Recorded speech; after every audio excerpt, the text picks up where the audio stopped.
ideal world that walks the line. There's a rare few who think outside the box together for the crew. To break the equations, not bound to any rule. Exposing to the world the universe's own view. It takes the talent of the craftsman, it takes the mind of the fool, to make the vision realize energy and matter in a duel.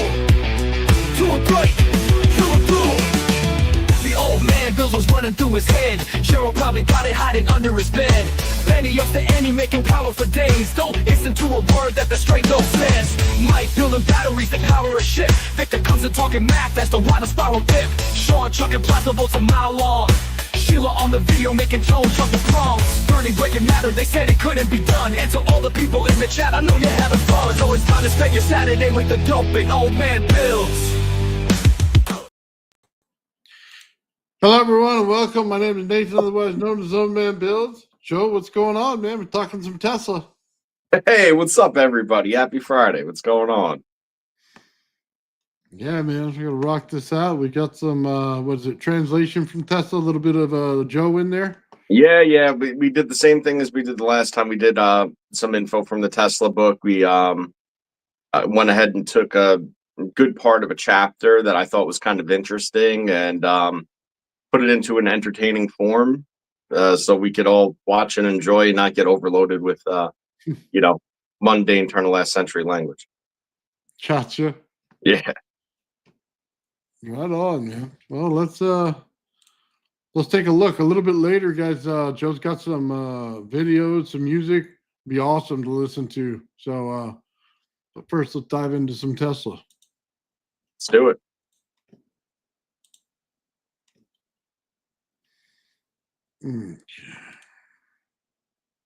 Hold on to your coils, nerds. All right, buckle up and grab your lab goggles because we're diving into the legendary chaos and coil crackling charisma of Nikola freaking Tesla. Our story opens in 1891, back when electricity was still magic and everyone was terrified their mustache might catch fire. Tesla, the electric wizard of the age, took the stage at Columbia College like a rock star, armed not with a guitar, but with sparks, arcs, and enough voltage to toast a whale. His show, a lecture that lit up the American Institute of Electrical Engineers and probably fried a few monocles in the front row. Word of this electric spectacle spread like a wildfire through telegram wires and whispered gas lamp gossip across Europe. Did you hear? He zapped a wire and made lightning dance. So what does Tesla do? Packs his bags full of coils and ego and bolts to England in early 1892, dropping jaws at the Institution of Electrical Engineers and, just for kicks, the Royal Institution the very next day. The crowd? Positively electrified. The reviews? Shockingly good. Not one to let the sparks die down, Tesla hops over to France because why not fry a few circuits on the Champs-Élysées? He hits up the Société Internationale des Électriciens and the Société Française de Physique, just casually reblowing everyone's minds with the same techno-magic show. Flash forward to Eureka, fall of 92. Tesla rolls back into town like a voltage-fueled messiah, and by February 1893, he's lighting up the Franklin Institute of Philadelphia like it's the 4th of July, only with less beer and more induced currents. Professor Houston had been begging for this show for ages, and Tesla finally delivers. Boom, promises kept. But wait, there's more. President James Thoror of the National Electric Light Association, try fitting that on a business card, pulls the old, hey, can you do that whole electricity sorcery thing again in St. Louis? And Tesla, never one to say no to a standing ovation, obliges. The crowd, 5,000 people. That's basically Coachella for scientists. They had to move to a bigger hall. Everyone and their candle-powered grandmother wanted in. Tesla, because he doesn't do reruns, upgrades the act. More bolts, more insanity, new experiments, less safety protocols. He wasn't just flexing his brain. He was redefining the edge of scientific reality like a madman with a lightning fetish. And now we begin the real journey. Tesla's lectures, the deep, dangerous, delicious details. Strap in. We're not in Edison's playground anymore. So here's the scoop. Tesla wasn't just tossing lightning bolts like Zeus on an espresso binge. He actually had a thought process. He starts with the idea that light is waves, not tiny particle bullets. Then he says, screw it, I'll prove it. And somehow, because he's Tesla, he does. Along the way, he stumbles into some seriously spooky territory, namely that all electrical and magnetic effects can be traced back to molecular freakouts. You heard that right. He's saying your toaster works because molecules are throwing tantrums, and the pièce de résistance, a flame that's powered by pure electrical vibes, no fuel, no matches, just raw molecular agitation. Basically, he created a goth campfire. Even chemical reactions might be electrostatic in nature, which means, yep, even your coffee machine might just be a glorified zap box. Oh, and remember when you were told buildings don't get struck by lightning during storms? Tesla's got receipts. Turns out his spooky electrostatic flame might explain why. Also, those ships that vanish at sea, he's not saying it's aliens, but it's probably electrified air anomalies. Then we get into the nitty-gritty. Tesla's electromagnetic flexes are so powerful they make weak effects look like ghosts of themselves, unless you're basically licking the disturbance source. But fire up one of Tesla's coils and bam, you're lighting tubes from across the room like some kind of voltage wizard. No wires, no electrodes, just vibes. Literal vibes. Flip the page, and we're now cooking with high frequency, high potential alternating currents, baby. This is where Tesla really lets his mad scientist hair down. He's lighting up single filaments with enough style and swagger to make Thomas Edison sweat out his last patent. These aren't just experiments, they're a freaking disco of discovery. Thread like lightning, zigzagging discharges, enough high voltage trickery to make Frankenstein rise out of sheer admiration. But then comes the big boy lesson. Air insulation. Yep, Tesla's here to tell you that even the best electrical insulators get all dramatic under high tension, literally. When the air turns into an over-caffeinated riot of molecules, even the best ceramic is like, I'm out. And boom, insulation rupture. Moral of the story, don't trust air, especially if it's been near a Tesla coil, and that's just the beginning. We're still warming up, the volts are rising, the sparks are flying, and Tesla's just getting started frying our collective understanding of reality like a bug under a magnifying glass. Now at this point, we're talking about charged air becoming a light show, glowing streams shooting between electrified surfaces like the universe is tossing glow sticks at a rave. These aren't just pretty sparks either. Tesla notes that pinwheels spin, terminals dance, and even metal balls erupt with electric fanfare if the frequency is high enough. But wait, Tesla's not done flexing yet. He pivots hard into the nitty-gritty. The self-induction and capacity of the coils matter. And when you start mixing in condensers with alternating currents, boom, you get practicable dimensions instead of giant, laughably inefficient behemoths. Oh, and apparently high-frequency alternating currents need special insulators with low inductance and sky-high insulation power. Fancy words for don't skimp on your materials, or your lab's going to glow in the dark for the wrong reasons. Now get this, Tesla drops a hot take on iron.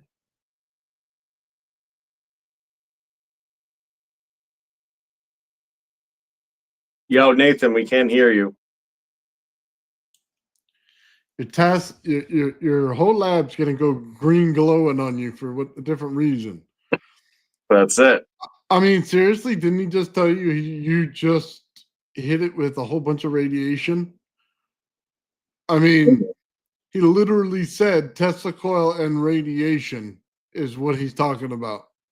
Mm-hmm. Oh, and it goes further into that part of it. But yeah, that's exactly it. But I'll tell you, one of the most interesting things about these few chapters out of the book was that likeness to the charged air anomalies.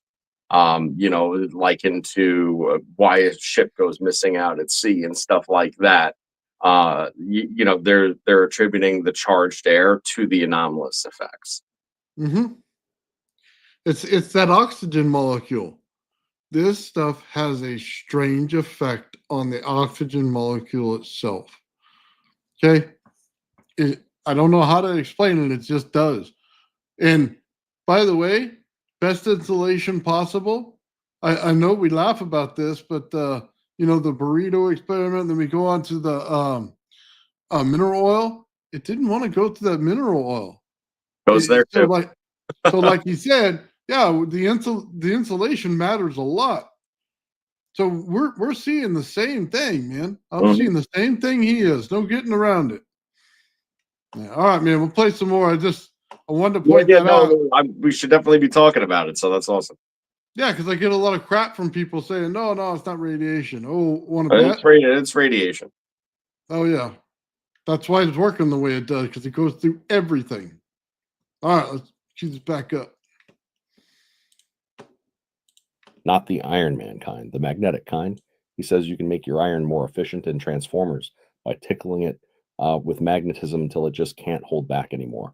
He wants to get iron so hyped up on magnetic fields that it becomes a conductor of pure efficiency. This might sound like metal yoga, but it's real. He's optimizing permeability like it's a sport. Even eddy currents and hysteresis get a shout out as ways to fine tune the metal's mood. And now the pièce de résistance. Tesla gets a filament to glow without it getting hot. That's right. He's got a lamp shining bright like a lighthouse in a ghost story. But the filament remains cool as a cucumber. This isn't just weird, it's impedance sorcery. Tesla makes your average electrical engineer look like a kid with a potato battery. His method of using induction coils to stir up massive voltages from tiny setups. That's how we get compact devices with the power to shake atoms. Tesla isn't just playing with big flashy arcs. He's refining small-scale devices that can hit like a thunderclap in a test tube. Finally, the text gets sentimental. Tesla delivered this knowledge bomb twice. Once in New York and again in London. The latter crowd, including Lord Rayleigh, basically fanboyed out. Because make no mistake, Tesla is Faraday's heir, rolling in with unmatched style and scientific muscle. But even with all his brilliance, the text admits, trying to summarize Tesla's work in a few paragraphs is like trying to bottle a lightning storm. You can't skim Tesla. You've got to study him like a sacred manuscript written in volts and vibrations. Our man's London again, where Tesla flexes by talking about how damn hard it is to build machines that can survive very high frequencies without shaking themselves to pieces or accidentally launching into space. He needed alternators spinning so fast they made curious noises, a Victorian euphemism for it sounded like the devil clearing his throat. The iron cores would heat up, the windings would scream, and frankly, the whole setup was a mechanical nightmare. But did Tesla stop? Hell no. He built them anyway, because that's how mad geniuses roll. That's right. Now here's a spicy nugget. Tesla found that when high-frequency currents flow, objects start to attract or repel each other in weird ways. He describes how a piece of iron surrounded by a coil would feel like it's vibrating under your fingers, even if it wasn't physically moving. It's like the iron is getting tickled by invisible hands. Creepy? Yes, but also a clear sign that molecules are getting rowdy at the micro level. But wait, there's a more sizzling science. Conductors carrying these insane currents get superheated. Tesla reports a thin iron wire gets so hot it glows in just 2 seconds flat, with only 5 amps coursing through it. That's toaster level heat, folks, except cranked to instant molten core mode. Even finely shredded iron isn't safe.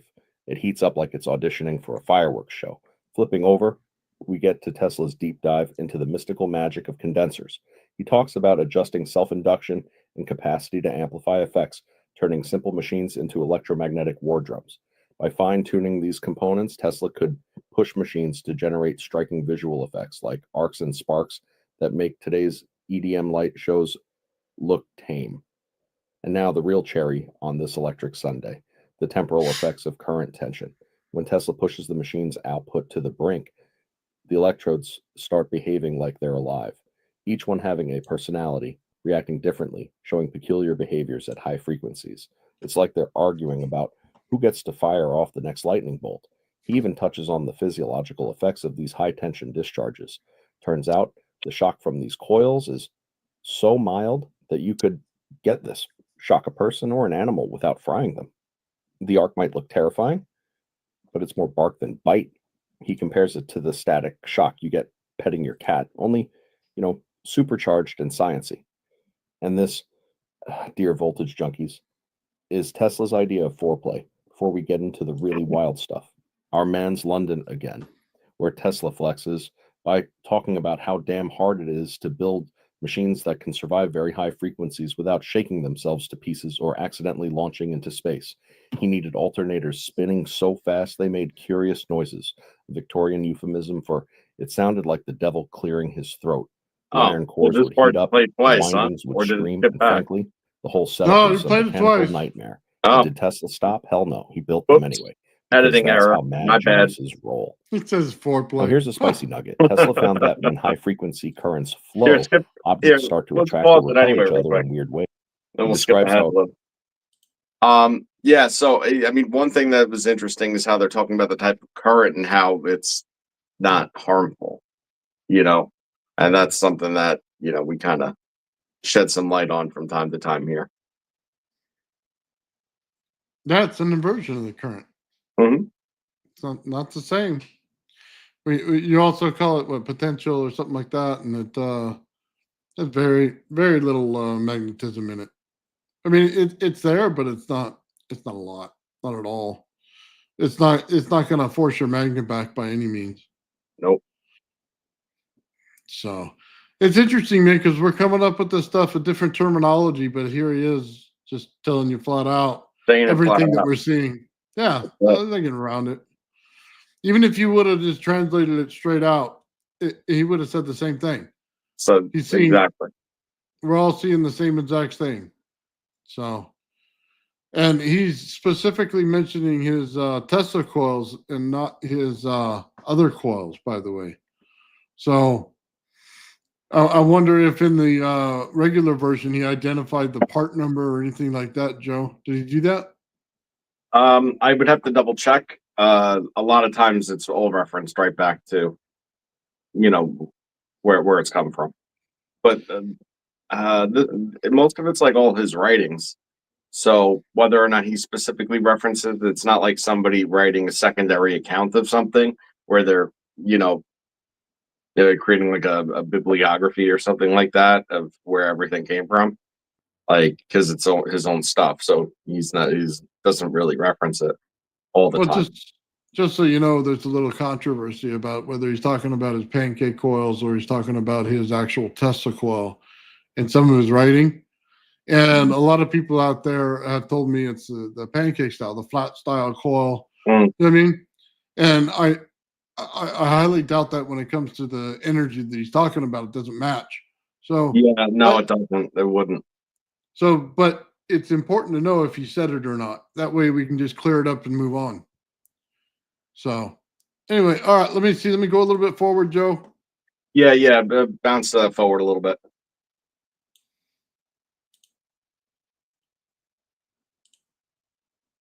Coils is so mild that you could get this, shock a person or an animal, shy cousin, all the way to raging flame like brushes of ozone pumping glory.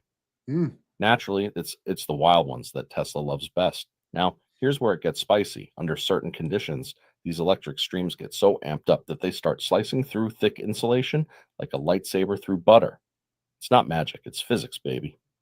The air itself gets so violently agitated that the tiniest gap becomes a high voltage gateway of molecular mayhem. In layman's terms, the air becomes a punk rocker and stops caring about your puny insulation.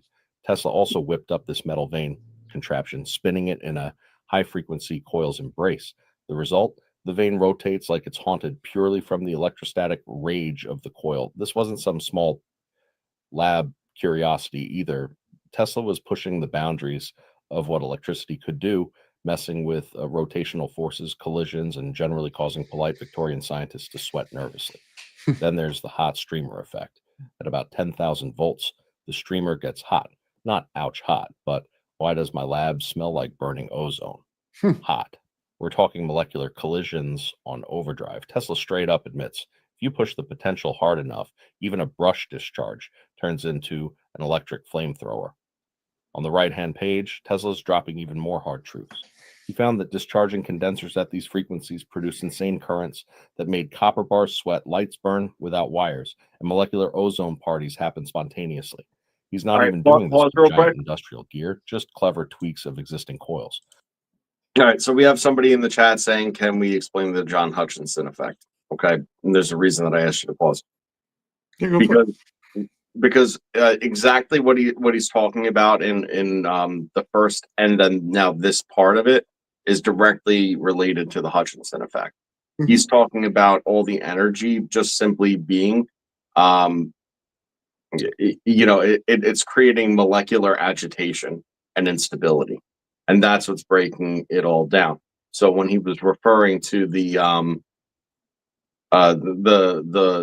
iron bar that would just like melt, or the iron wire that would just melt in 2 seconds flat into something molten, it it's just the next level of that, of what Hutchinson was doing.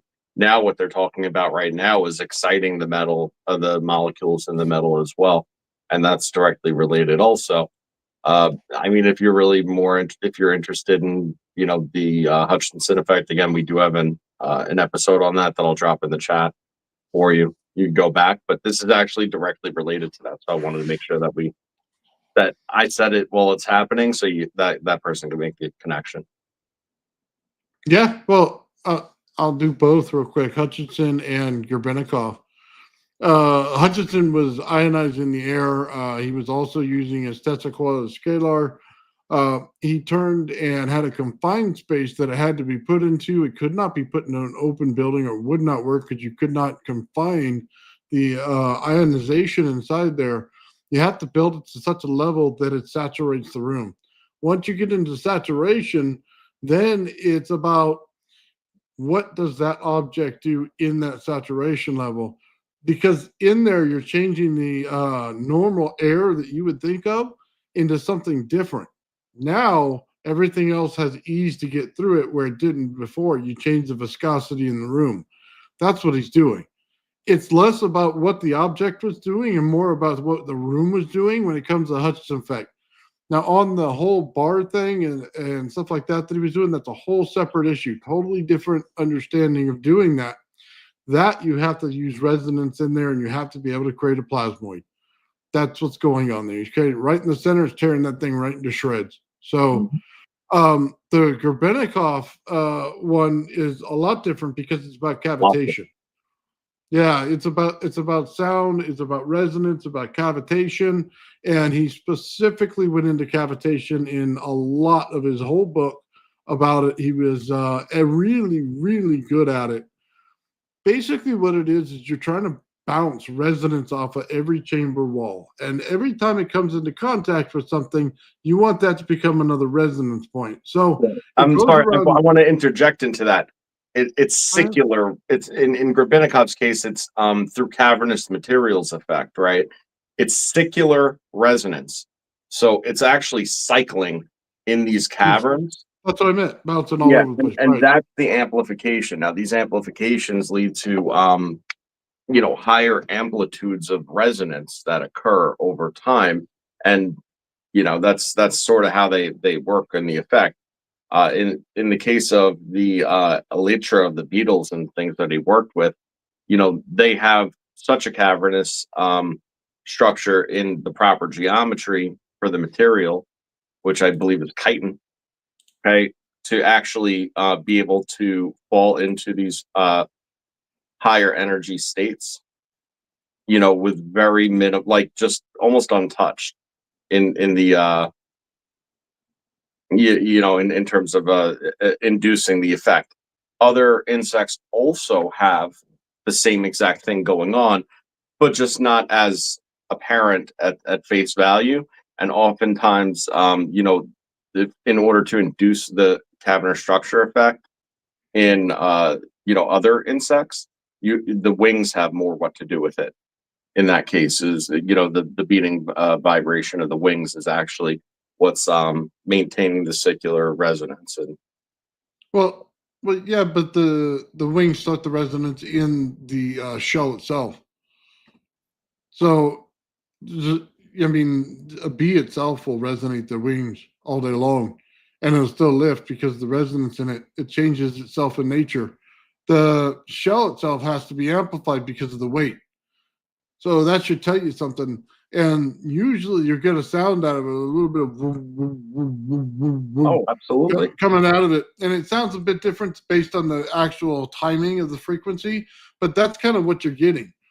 So right. when they start depicting UFOs and you start hearing what the sound is, that's why. It's the cavernous material. Yeah. It would be the same reason why you would say, okay, why did they put the honeycomb structure around something to give it anti-gravity effects? Well, because they're looking for that cavitation feature inside that honeycomb feature.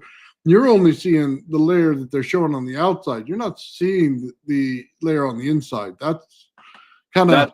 That's what's giving it the goods, is yes. What's going on the inside. But it's also worth noting, too, that other insects, other than beetles, like a bee, for instance, they all have exoskeletons, and those chitin exoskeletons, they all have that same degree of a porous structure. But it's not only that it's porous though, because just because something porous doesn't necessarily make it cavernous. It's the shape of the pore itself, and then how those pores are arranged in geometry, because that's what's ultimately going to create the bigger effect. Yeah, I could tell you from working with stuff that's like a dimpled aluminum that it amplifies the effect when you get it right.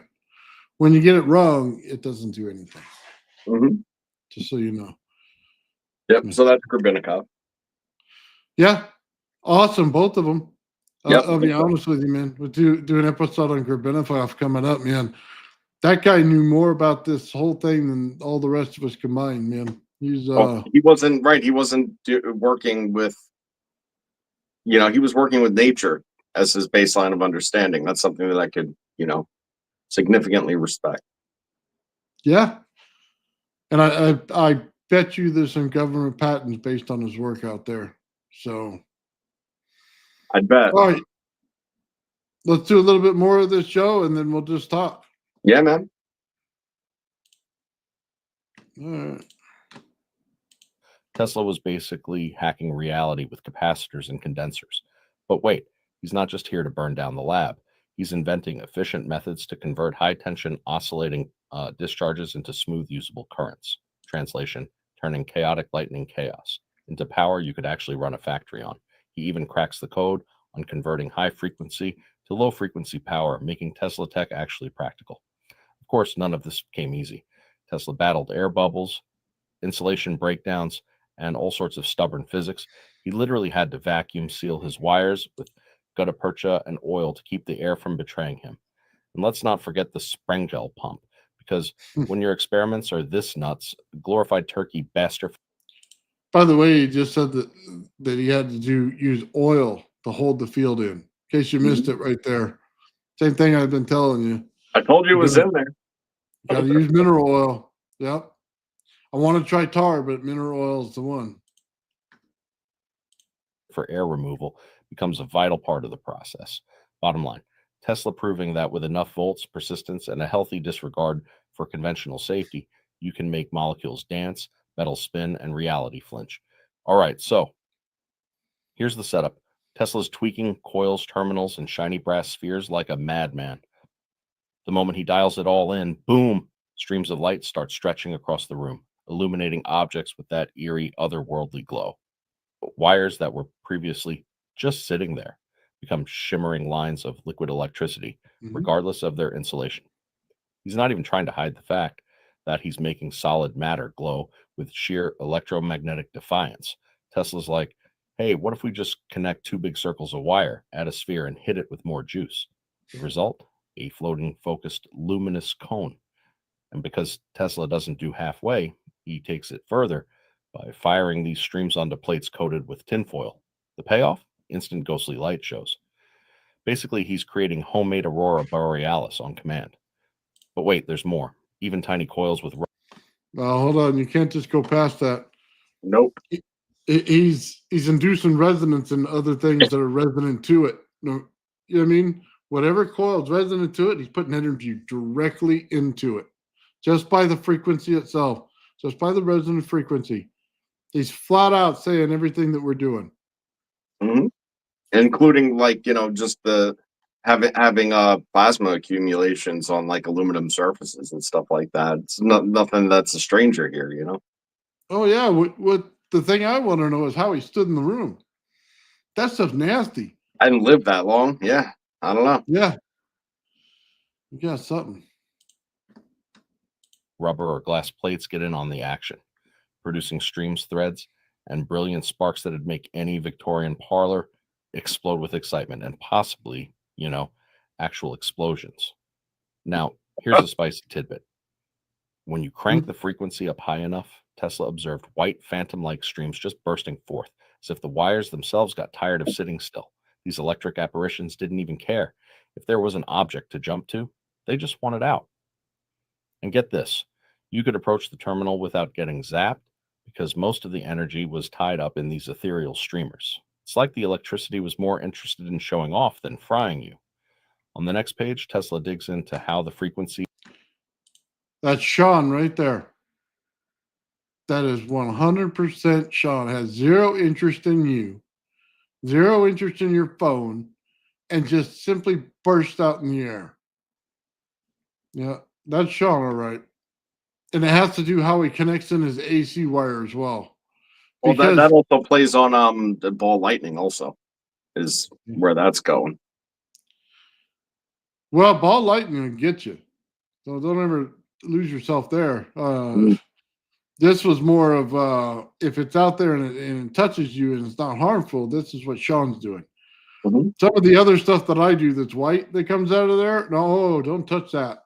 If it's white, it ain't all right. No, it's not. It's got way too many amps in it. Yeah, the purple stuff is great, man. So Of these sparks changes the whole game. Low frequencies, meh, slow and steady sparks. But when you hit the gas and crank the frequency, the sparks come rapid fire, smooth and clean, transitioning from sluggish pops to high-speed molecular rave parties. Purple hues give way to blinding white brilliance as potential rises. And here's where Tesla drops the cosmic hammer. He connects these lab-born phenomena to the aurora borealis. Yep, he's saying that what he's doing in his lab is the same basic deal as the northern light, just on a slightly smaller and less frozen scale. Disturbances like solar eruptions create violent molecular agitation, just like his coils do, leading to the spectacular celestial light shows we love. all right, Joe. I'm gonna have to go back and put this into the exact way he said it. And there's a reason why. He just told you that it's the radiant energy around you. Sorry, game over. Put the thing to bed. He's creating the same damn thing that it's creating in our whole atmosphere. There's no question. So if we go back to his original writing and that's exactly his, it's over, man. That's it. It's a done deal. I was right the whole time. So everybody's gonna have to start dealing with that, man. Just check that off of that big check mark. So sorry, had to gloat a little bit. Yeah, please give yourself props for props to do. Well, this is what doing all the tests do to you, man. All right. But Tesla isn't done flexing. He theorizes that these atmospheric breakdowns, when the upper air layers get too rowdy, are similar to what happens in his high-frequency experiments. He even hints that earthquakes and lightning might share this molecular vibration ancestry. Tesla wasn't just making sparks for show. He was revealing the hidden language of the universe, one discharge at a time. You know, when you're dealing with high-frequency, high-potential madness, solid insulators aren't enough. Tesla found that oil baths were the way to go, not for a relaxing soak, but to keep pesky air bubbles out of the way. Because once air gets cocky and starts forming bubbles, those little punks create weak spots. The molecules get agitated, slam against the insulator walls, and boom, unplanned lightning where you really didn't want it. Mm-hmm. But wait, Tesla being Tesla wasn't satisfied. He thought, what if we ditch oil and use solid plates instead? Spoiler. The air, feeling left out, still found a way to get rowdy and burn through the insulation. So, yeah, back to oil baths. Sometimes even genius has to respect the stubbornness of air. As for safety, Tesla's like, we're not just doing this for kicks, people. Excluding gaseous matter isn't just about avoiding a lab fireball, it's also about saving power. All that straight electric density floating around? Yeah, it's a waste of good juice. Now, flip to the right page for the main event. The electric brush phenomenon. This is Tesla's version of a cosmic feather duster, a luminous misty haze forming around a small bulb when the setup is just right. Imagine a glowing ghost brush that floats, spins, and responds to your every move. That's the vibe. Tesla noticed that this brush would react dramatically to even small disturbances. Walk past it, the brush flies to the opposite side. Wave your hand. The brush dances away like it's playing hard to get. Bring in a magnet. Oh, now you're cooking. The brush starts spinning like a possessed disco ball. But here's the kicker. The rotation speed of this brush syncs up with Earth's magnetic field. Yeah, you read that right.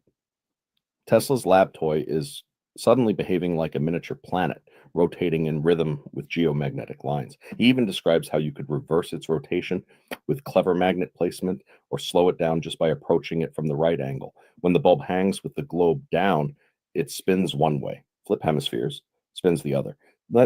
This thing is basically a DIY Coriolis effect in a light bulb. Tesla could manipulate its speed, direction, and sensitivity to an absurd degree, all while the Victorian scientific community probably sat there, jaws on the floor, wondering how reality was bending in front of them. Well, there you go. Tesla built a spinning, glowing, magnetically sensitive. Okay. I think we're at the end of that, but I had to ask, what do you consider displacement current? Because I've read the patent, I've translated the patent, I've listened to it hundreds of times. Okay. So just so we're clear, what do you consider displacement current? Because I understand that it's going through there and he's using a capacitor to change it and change how much is in the system. So if you could please just say that, that'd be awesome. So, and then there was another one. What's better, oil or resin? I've used oil. I have an AC flyback in resin and never gets hot. So Sean uses resin for his Tesla coils, but they do essentially eat out if he does spark it. So the oil wouldn't allow that. It would automatically heal it. So I guess there's advantages and disadvantages to each one of them, but one of the advantages is the oil itself healing. Yeah, you're always going to have micro bubbles and stuff within the resin anyway. And the scales that this stuff works at over time, there would be degradation. It just may take a very long time as long as there's no apparent bubbles, but the oil definitely has that advantage. Nathan said it best. It's self-healing, right? So it's a liquid. So it's going to find its way to everything. Gotcha. Sorry, I'm reading the comments, Joe. No, all good. Yeah, displacement current travels really well by Filer, and that's what Tesla's patent was, by the way. There's no getting around that. That's what it was. I just asked because I see things a little different than other people. They always go back to the radiant energy patent, but those are capacitors, and we saw it when we had Paul on Inventor 3, and he took his plate in the center and he had it layered. And then he takes the two plates and goes like this to them, right? And you see the capacitance level change and the amount of energy changes in it. Let's see. It's the negative electricity comes from the earth and will give you high power unless it has to be converted. So you're talking about potential. Just want to make sure that that's where you are. It's like the hairpin circuit. Okay, well, the hairpin circuits, yeah, that's negative radiant energy, man. Blue goo has some in it. That blue goo was nasty, man. Oh, but that energy went right through it. It says it's the field. Okay. Yeah, hairpin. Oh, man. It's so frustrating when people look at that thing. It's literally a compressed field. That's all that it is. It's a compressed field. He uses capacitors to compress the field so that it takes away all of the stuff that would hurt you. So the magnetic field is basically missing from it. It's what they did. You can run a magnet next to it and it's gone.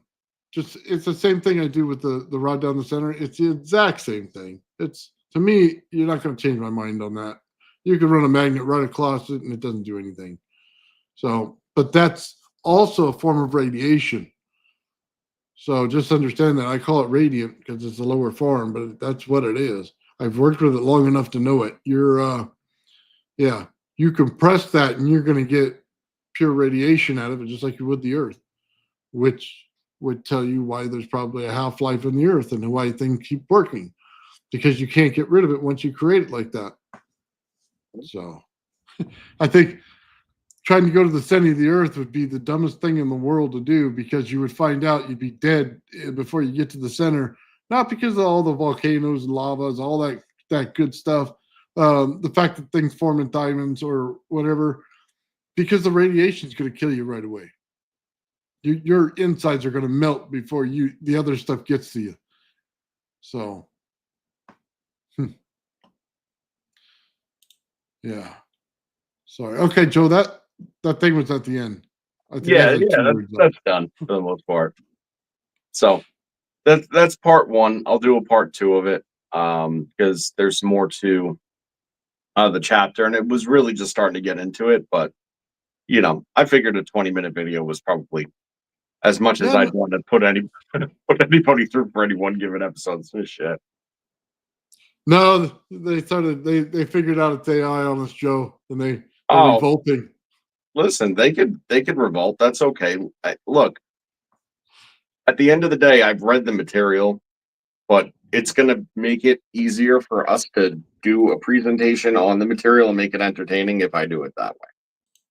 No, I agree. You know what? It's just important to get the information out there. Do you have the book, Joe, so they can reference it, or the title? Yeah, of course. Yeah, you could actually go read this yourself. Nathan and I have checked to make sure that all the pages align. It is The Writings and Inventions of Nikola Tesla. Nathan has the PDF available, which he's made available a couple times.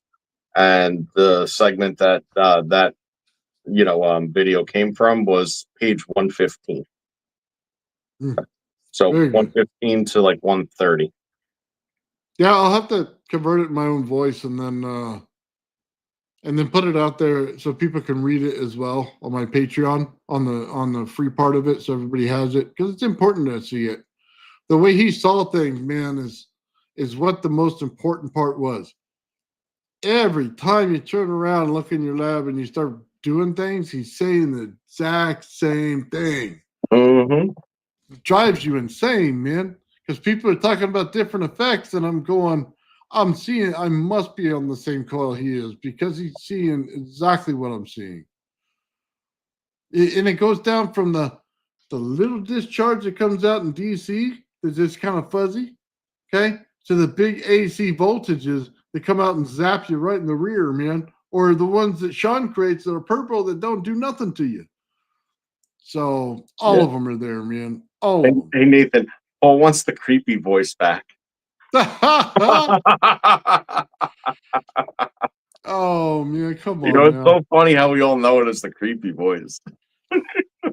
I thought it sounded cool. But dude, I got like 80% hearing loss, so anything sounds cool to me.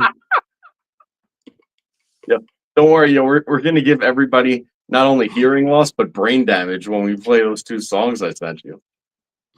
Oh my god, Joe sent me a song, and I'm going, man, it has a lot of bass in here. I can't hear nothing. Right? He goes, Nathan, put on your headphones and listen to it again. And I'm going, hey, this is a good song. You know what I mean? I couldn't hear nothing. Out of the So two bad. songs, I wrote the lyrics to one of them, and then the other one I wrote some of the lyrics, hit a total roadblock, and then just ended up asking for some assistance, and it shows. The other one it shows. But I thought they were both pretty good songs. So. Well, did you hold on with the AI and stuff? Did you just put it in a program for that, or was it something you found, or What's that? What do you mean? when you did the AI, the picture on the That video? Yeah. So what I did was I generated a picture, and then I went and generated short 5-second clips animating the picture, and then what I did was I ran it on different loop sequences through the video editor, and then I went back and then I added layering effects on top of it to change it. Yeah, I'm not gonna doubt. Like I worked, it's not like I asked for this and then it popped and then I'm showing it to you and saying it's like I broke my ass to make these things. And even like the music generation on it and stuff like that. they've come a long way with that now too, where like if you don't like certain parts of it, you can edit it out. It takes a long time to get the prompts right to kind of get like the parts correct. Hmm. So, you know, and I've been working with like a little bit of audio editing too on it through like just regular software with no AI, where I'm just kind of, you know, clipping parts, smoothing it out, that sort of thing. So it's a lot of work, but it's fun, something I enjoy. We'll do that. I just want to put this up real quick, and then we'll play one of those. Cool. There would be no Tesla without Steinmetz. I think you got it backwards. If Tesla didn't invent it, then Steinmetz wouldn't be able to use it. And if Tesla wasn't the mad genius that he is, Steinmetz wouldn't had to make rules for everything that dropped out a ton of his work. So I think there'd be no cover up if Steinmetz wasn't there. And I don't think he intentionally did it, but they wouldn't allow him to get the right stuff out, because he did try to write the book and they turned him down twice from GE to get it out. But difference in opinion, and I appreciate that. All right. So which one was it? Break the Sim? You can play that one first. That's the one that AI kind of helped me write the lyrics to a little bit. Okay. I'm going to say it was a 60-40 collab on this one.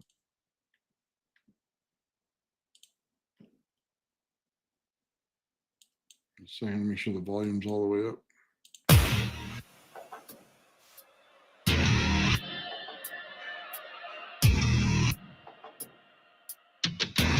Everything you feel is feedback. Everything you fear is friction.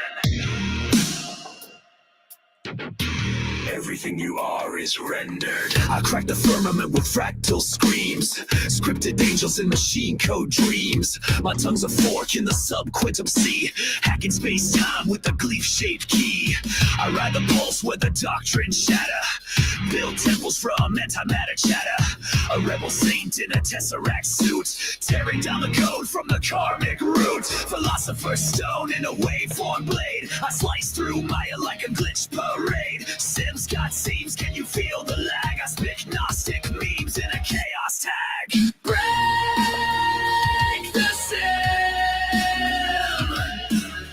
tear the veil where the false light grins. Shake the grid, ride the wave where the deep truth spins, where the echo that rewrites the hymn. Etherborn fish race down, break the sim.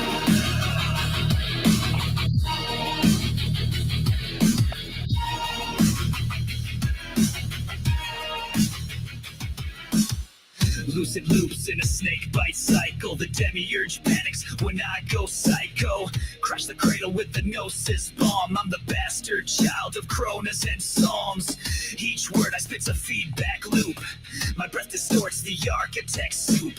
You pray in pews, I phase through planes while chanting pop backwards in data chains. Magnetized mind in a lattice of scars. My shadow codes rewrite the stars. Platonic ideals through a neon-beat grin. I ghost through walls with a devilish spin. Resonance corruptor, wave disruptor. I surf on sins in a thought form rupture. Sacred syllables in destructive phase. I rebirth gods in electric blaze. Dimensional exile, I forge my hymn with chaos ink on seraphim skin. I bring entropy with a shaman grin. Crack the loop, break the sim. Break the sim. Crush the crowd with the waveform limb. Shake the grid. Raise the dead from the data bit. We are the virus, the glitch in the hymn. Truth encoded, fists rise down. Break the sim.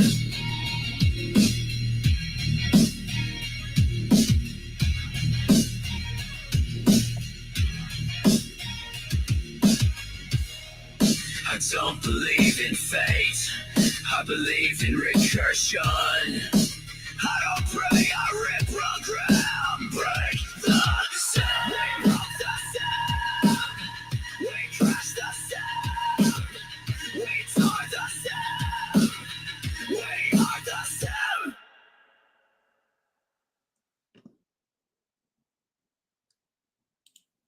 Yeah. like the effects on that one, man. That was awesome. Thanks. Yeah, so there's that. The next one's the one that I did, man. I really like that, how that one came to be. Oh man, hold on. I got so many things open real quick. Yeah. Give me 1 second. There's an entertaining conversation going on in the chat right now. I know. I've been reading it. I was nodding Yeah. along, but then I was reading it as it was going. I'll say this. I think Steinmetz was a genius, but I also Absolutely. think Tesla was a genius. So yes, and yes, all the electricity we have today is basically Steinmetz fixing everything Tesla did. Of course, that's correct. I think it's the resonance and the coils and how to do things between them. It's going to be way more important in the future than making your electricity lines run. So, but that's just my humble opinion, and because it's starting to tear through the tech like it's nothing. And when we get into the resonance, man, whoever came up with that, and I'm sure there's somebody older than both of them that did it, they should get all the credit in the world, because that's the one that's going to be the future. All right. I agree with you there. Okay, we get all the beginning all the way up.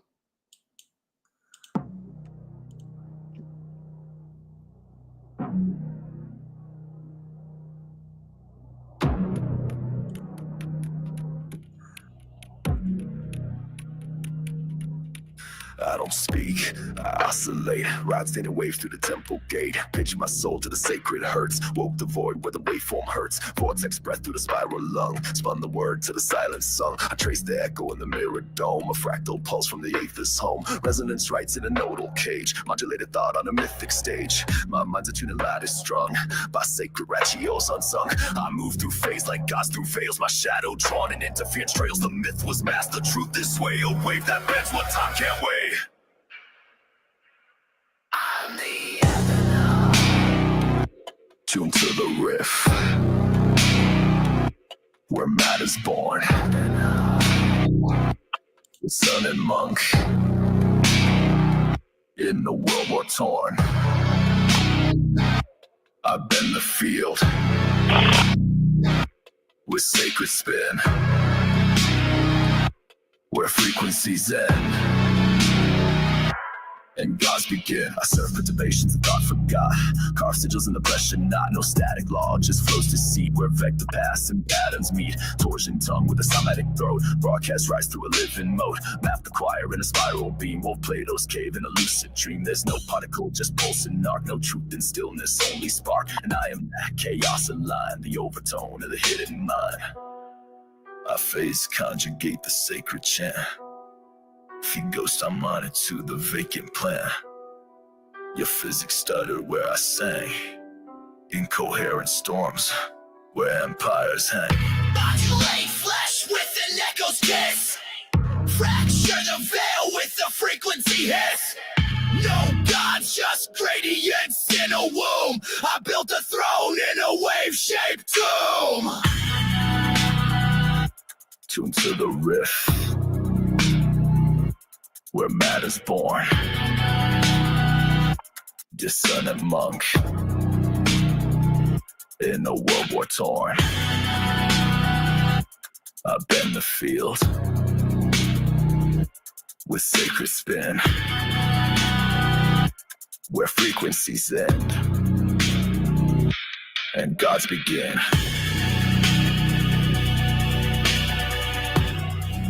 Bringing in the shower form, where sound becomes the unseen swarm. And when the static world dissolves, I'll write the hum where truth evolves.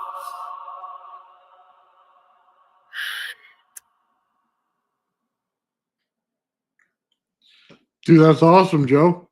Yeah, thank you. That's all, folks. Man, you get a whole band together with that stuff, man. That's awesome.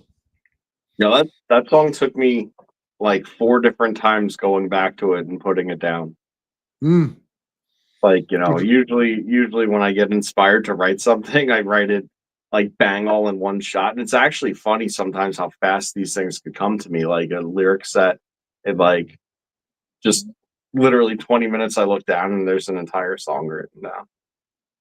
You know, and then I went and started writing that one like maybe 2 months ago, and I think it was the middle part that I wrote first. And then I was like, God, this isn't right. Then I'm going back, and yeah, it was like at least 4 or 5 times going back to the thing and just like getting frustrated with it, putting it down, and being like, well, that's never gonna happen. So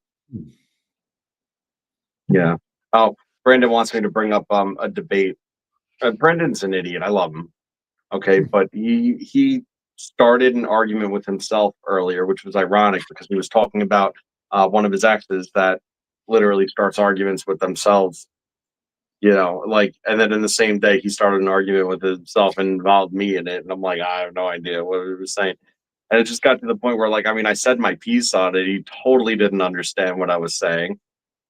And I was just like, all right, so you keep on trying to defend yourself with something that's not even relevant to what we're like it's relevant, but it's like layers down, man. It's layers down. This is like what I'm talking about, is the layers up, so what the conversation more or less had to do with coil geometry, and it had to do with you know specific windings, certain geometries, specific things, and why that's important.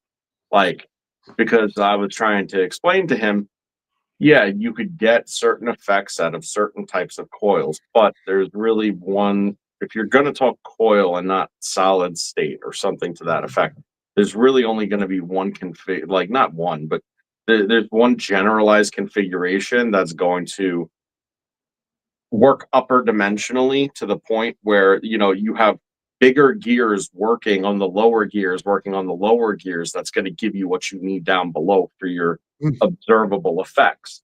And he was just arguing with me about how, I don't know, fucking like a regular Tesla coil is going to do that. I'm like, no, No, not like that. Not that compression level. nope. I'm like, nope. I'm like, man, you're thinking on the wrong dimension. You're thinking like something sitting on your desk looking at it. I'm like, you got to understand how these things work. You need more vector axes. That's what it comes down to. Yeah, well, Tesla coils, when it puts out the field, you got what, 1,800 turns, something like that. Sometimes 4,000 turns. You don't have enough compression in there, and it's too loose a compression. So even though it's wrapped tightly one on top of the other, it has to do with the geometry shape being one on top of the other. And the amount of mass in there to do that makes the compression. By the way, I just want to show gravity is dielectric acceleration. And I would actually agree with that. It's that field right there, not the magnetic field that's going to give you your gravity, because it's messing with the oxygen in the room everywhere. It's the one that's doing that. The magnetic field isn't doing that. So yeah, I agree. It's somewhere in there completely in that field. But if you don't have the other two fields, the radiant and the magnetic, you won't get it either. It's like baking a cake. You better put them all into it and then be able to maneuver. Yeah, all coils matter. Dude, you guys know I build Tesla coils. I love them, but geometry coils, I just know they're different. So yeah, he's just being a troll, and he knows he can get under my skin, but I don't let him, because I just told him, I'm like, dude, I'm just like, either you're gonna understand what I'm saying or you're not, and if you're not, then I'm just like done explaining. Like, I'll listen to you, but you're wrong. Well, let's look at this. Anti-gravity is a compression of fields. That's what it is. It's going to be a field. You're going to build static in between it and another field. You're going to keep doing it like that. It's become a leaky capacitor. And based on how much you could force that thing together and how much compression you could put in it, then it'll force the field from inside to out and then you'll have it. And that's why geometry coils are special in this, because they do that. All other coils don't have enough compression value. They fall short. They'll give you a lot of the sequence things, but even that, when you do use the Tesla coil, you have to put it into a secondary coil like I do my rodent coil in order to get the compression value I need. And geometry coils work so much better right off the bat, because you can change the resonance with your frequency generator in it, as long as you can remember it's two separate coils, not one. Then you can bounce them off of each other, and then you'll start to get the multiplication effect. Because if you have 1,500 layers, now you have 1,500 layers in resonance with each other. Now you start to get to the effect that you want. Now we're breaking through somewhere. Without that, you can't. Well, it's a matter of creating a field that is more or less a standing wave, but in motion. And that's the thing about it. Like, to have something that is a standing wave but also capable of motion, and the only way to do that is to have more vector axes, I believe. I think for me that's where that comes from. Yeah. Well, yeah. I'll tell you this right now. Even a hot air balloon has a field around it. It's changing the temperature in the air to get a field. Right. Well, right. It's a temperature differential. Absolutely. Yeah, I mean, and if you don't see that in your coil and you want anti-gravity, I'll tell you. That's actually a great example that I'm shocked never came up any sooner. It's literally what it's doing. It's just in a very, the most simplistic form. Yeah, I mean, you're gonna get a field built just by temperature alone. It's gonna create a bubble no matter what you do. Okay, as soon as you have a field out there, you change the bubble. It's how you manipulate that and how you can fill that with energy. The reason that everybody wants this plasmoid, or they want this because they know it leads to anti-gravity. It's such a compression. I mean, think about it. You take the thunderstorm generator, you got one sphere, another sphere, and they're resonating, and you've got compression in the center. What happens? You get a plasmoid. Okay, well, all you're doing is you're flipping it inside out. Now you're saying, I don't want the compression to stay in here. I want it to be able to build out. Well, how do you do that? Well, like I do with my Tesla coil, the rod down the center, you compress it on the inside and you force it to come back out. Now it's all about temperature difference and how you play with that in order to get the field. Look, we could do like a hot air balloon all day. That's what some of this stuff like the Gravity Flyer is about. It's about buoyancy in the air, just like a hot air balloon. Okay? But if you want to get to the good stuff, man, you better be able to do it and turn it on a dime. And you will need to instantly flip the field you're in to push against the field that's going on, the radiant energy around you. So you can't do that in the entire Earth. It's not possible. You don't have enough energy. You're not a planet. You will have to create a single locality in a bubble to do it. I'm sorry. That's the only way to do it. Mm-hmm. That changes the amount of energy you need to do it. And it changes how you do it. So if you can flip that field, man, instantaneously you'll move it. Because now it's like, I had no magnet and I'm floating in an area with no magnet. Now the whole thing feels like a giant magnet versus my little magnet that's opposing to it, and it'll start flying, right? As fast as it can go. Well, that's the whole point. That's what the field flip is. That's why it's important when I took my Tesla coils and showed you how to go ahead and put it into radiant energy, how to take it from radiant energy, and then I told you how to put it back into magnetic form. I gave you every single detail on how to make that field flip happen and why the radiant energy with everything around you, why it mattered, because I know which field I'm playing in. If I can compress something against that, I know I have it. I don't think people really understand that portion, and I wish they did. I wish they could be in my lab with me and see it. I will say this, Joe. Sent out 2 Tesla coils. They arrive tomorrow. Awesome. I'm excited. I want to see what they do with them. I want to see them fire them up. You know what I mean?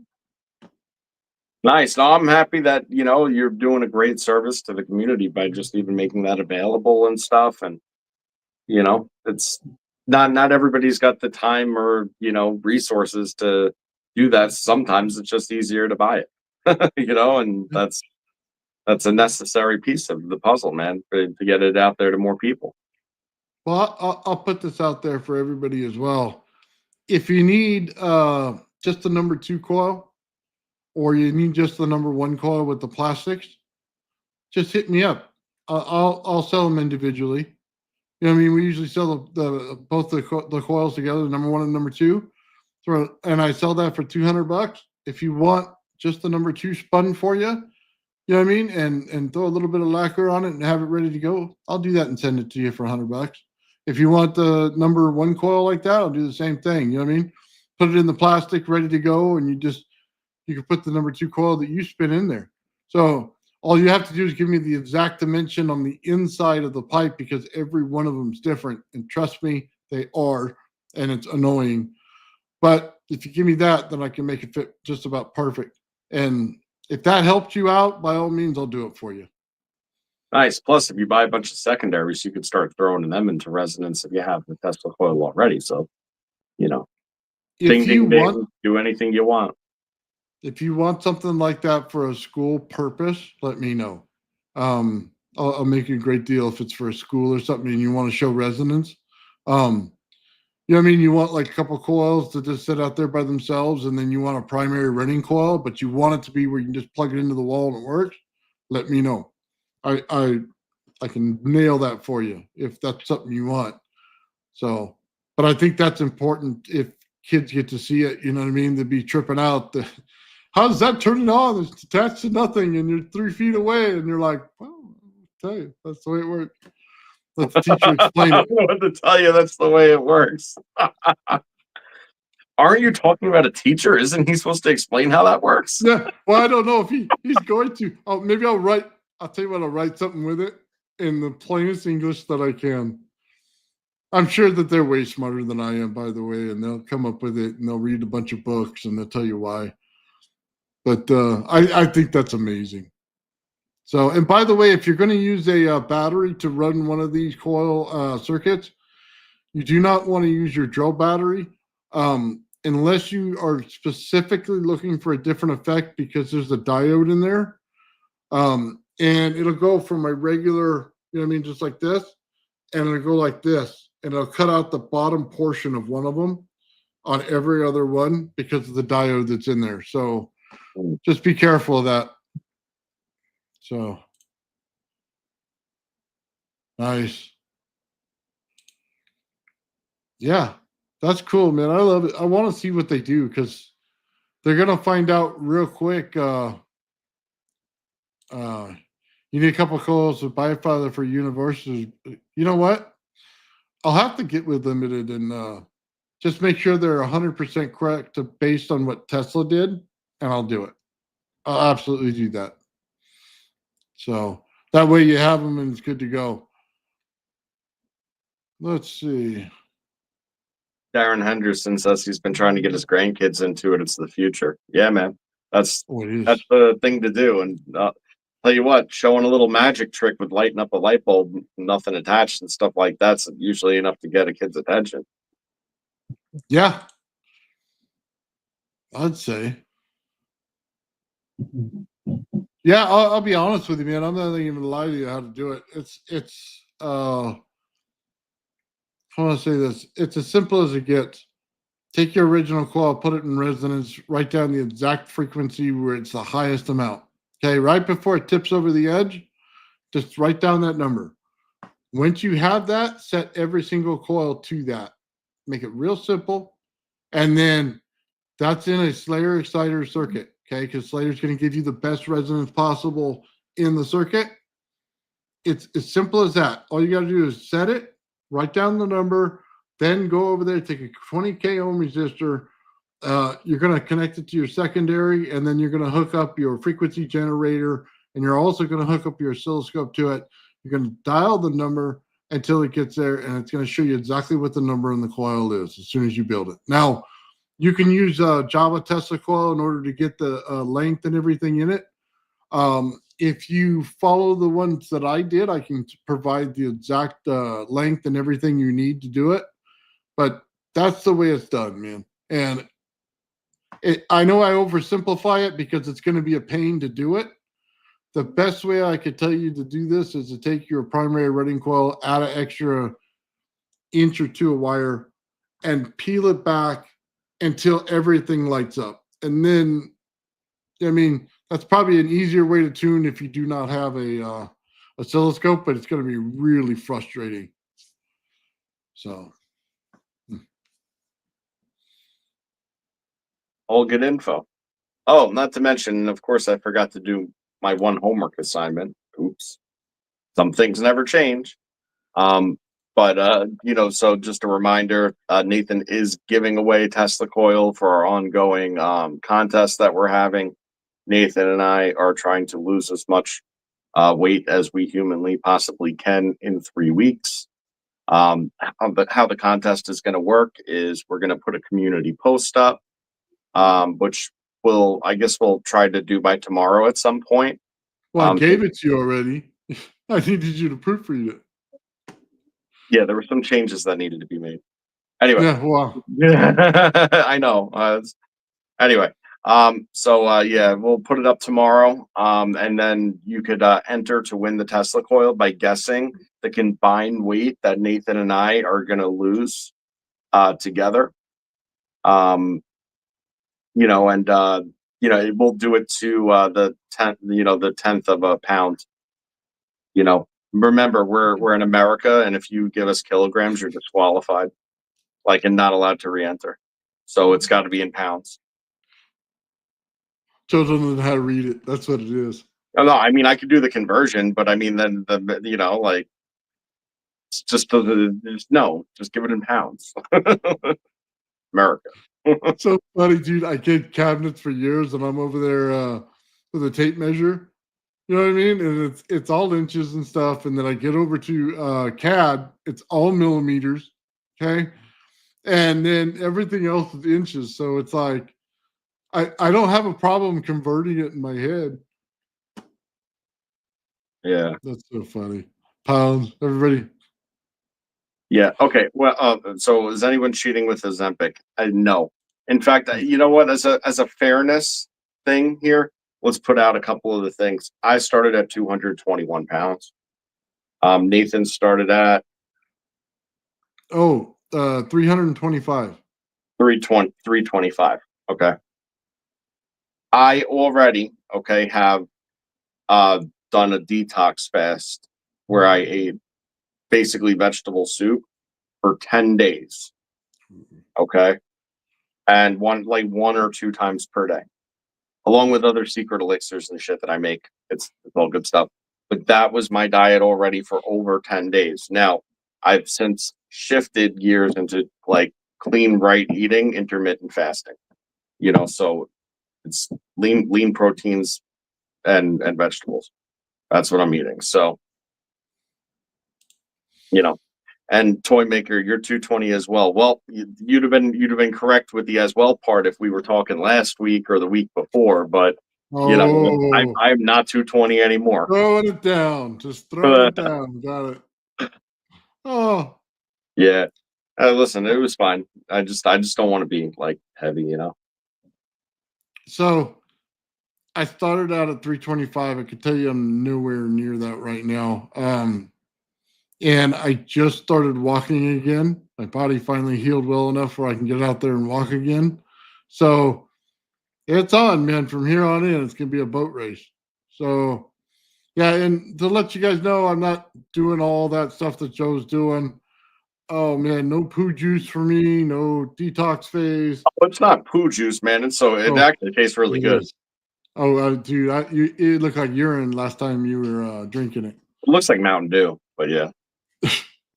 So I just eat, to be honest with you, 1 chicken breast a day. I get a cup of rice and I get some greens, whether that be green beans or Brussels sprouts or something like that. And it's all within proportion of the plate. So, and then that's it. And I got to drink water, nothing else, no funny teas, no diet drinks, nothing. I don't take any medication to mess with that, guys. You know what I mean? But other than that, man, that's it. That's all I do every day. And then now I started walking, and I only walk a half a mile a day. So you can figure out what that would do to you. That's up to you. I fast the rest of the time, by the way. I do not eat another meal. So yeah, well, if anybody wants to know what's in my food juice, it's fresh ginger. okay. Well, the fresh ginger, cinnamon, cloves, black pepper, turmeric, and caraway seeds. And then I boil it down and then strain it out. I let it concentrate good. And then sometimes if I'm feeling all right, I'll take like a shot of it. Other times, most of the time, what I'll usually do is I'll put like 4 ounces of that in with like a tablespoon of like natural apple cider vinegar, like Bragg's or whatever. And then I'll hit it with some salsa to top it off, and it's actually very good. Tastes good. Well, yeah, the only thing that gets me is apple cider vinegar. The rest of it sounds fine. I like the when it's in with all the other stuff, you don't really it doesn't hit the same, Yeah, my wife tried that to tell me that stuff. Oh, just take a shot per night. Oh, by the way, double up on it. And then yeah, I wanted to vomit all night long with my acid reflux coming up. Yeah, no, Yeah, thank man. you. Well, I used to, when I was young and stupid and proud, try that same thing, but like it's mixed with that ginger tea, for Christ's sakes, basically with every other spice, and salsa. So I mean, it doesn't hit that way. Well, I'll be honest with you. The what was it? What was the first one you said? The minced what? The first ingredient? Ginger. Ginger. Yeah. Okay.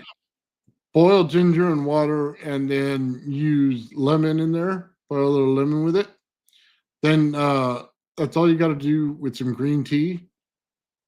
And then I put that in a thing of ice and then put some fresh lemon cuts in there and then pour it in. But I haven't done that in a while, and I'm not doing it for this contest. So I'm just saying that Yeah. was mine. I liked that one a lot. I've been doing dandelion root also. So I went out there like a psychopath and like was pulling all the fucking dandelions out of the ground and throwing them into a big white bowl to to sort out, I'll be honest with you, Joe. We're in what, 10 days? 11 days? Yeah, but I have a calendar somewhere kicking around. Yeah, I think I'm day 12, maybe something like that. I'm like a couple days behind Joe. Yeah. Oh yeah, that's true. Right. You started 1 or 2 days after me. I'll be honest with you, Joe. If my health holds up, go on scorched earth the last week, dude. And I know we have to eat like before the winging contest. You know what I mean? Because I want a decent meal before I burn my guts out. So I'm gonna have to go scorched earth and just blaze as much down as I possibly can in that week. All right. That's it. So I guess, here's what I guess we can do. Okay. We'll call the contest for the 23rd is when our final weigh-in counts are, and then we'll announce the winners during the following week. And next, not next week, but the following one, after the contest is over, we'll do the wing eating contest on our Friday. Okay. Because you know it's going to be hard on your whole body. You haven't eaten anything, and then you're taking down nasty sauces. And yeah. I mean, I'm less worried about that, and I'm just looking at Memorial Day weekend, like thinking, am I even going to be here next Friday? I'm not really sure. Figure that one out. Yeah, we only got what is it? One couple more days. It'll be 14 days, won't it? Oh yeah, we're in. Actually, today is my 14th day, 15th actually. It's your 15th day. Huh. Well, it's important to know because I only got this is my last week. This is the last week. You're going scorched earth, brother. Oh, life's gonna suck. You want to extend it out another week? I'll give it to you. It's fine. But it has to be like we need to end it next week because we already said 3 weeks. How much are we losing in 3 weeks? So stick. Well, I'll just say this: I am super close to my goal that I set with Joe, and that's all I'll say about that. But I'm super close to where I wanted to be in the whole contest. But like anybody else, I want to push it further. Mhm. So, And after the contest, I'm not falling off the wagon anyway. I mean, we just made a duration of the contest, so I plan on getting to my weight regardless of how long it takes. we're trying to build muscle as well. I'll be very honest with you, toy maker. I have probably enough muscle to last me my lifetime if I wanted to get back to working out. But I have no desire to do that because every bit of muscle adds weight to my back, and I can't tolerate it. I'd rather be the skinny kid in school these days, and that's bad because I would, when I got out of high school, man, 225 pounds with maybe 3% body fat. It was I did not have a lot of fat on me. I didn't even start gaining weight until a couple of years ago, right before I started my YouTube channel. So yeah, back Yeah, pain will do that to you. uh, me not really because right now I'm just trying to lose weight. But I also know that once I get down past a certain point, I also want to be more physically active. It's been a cycle in my life that happens. So that's where that's at. So that was a good question. My target weight, for me, like I'm not very tall. Like I'd be happy at like 180 personally. Right on, yeah.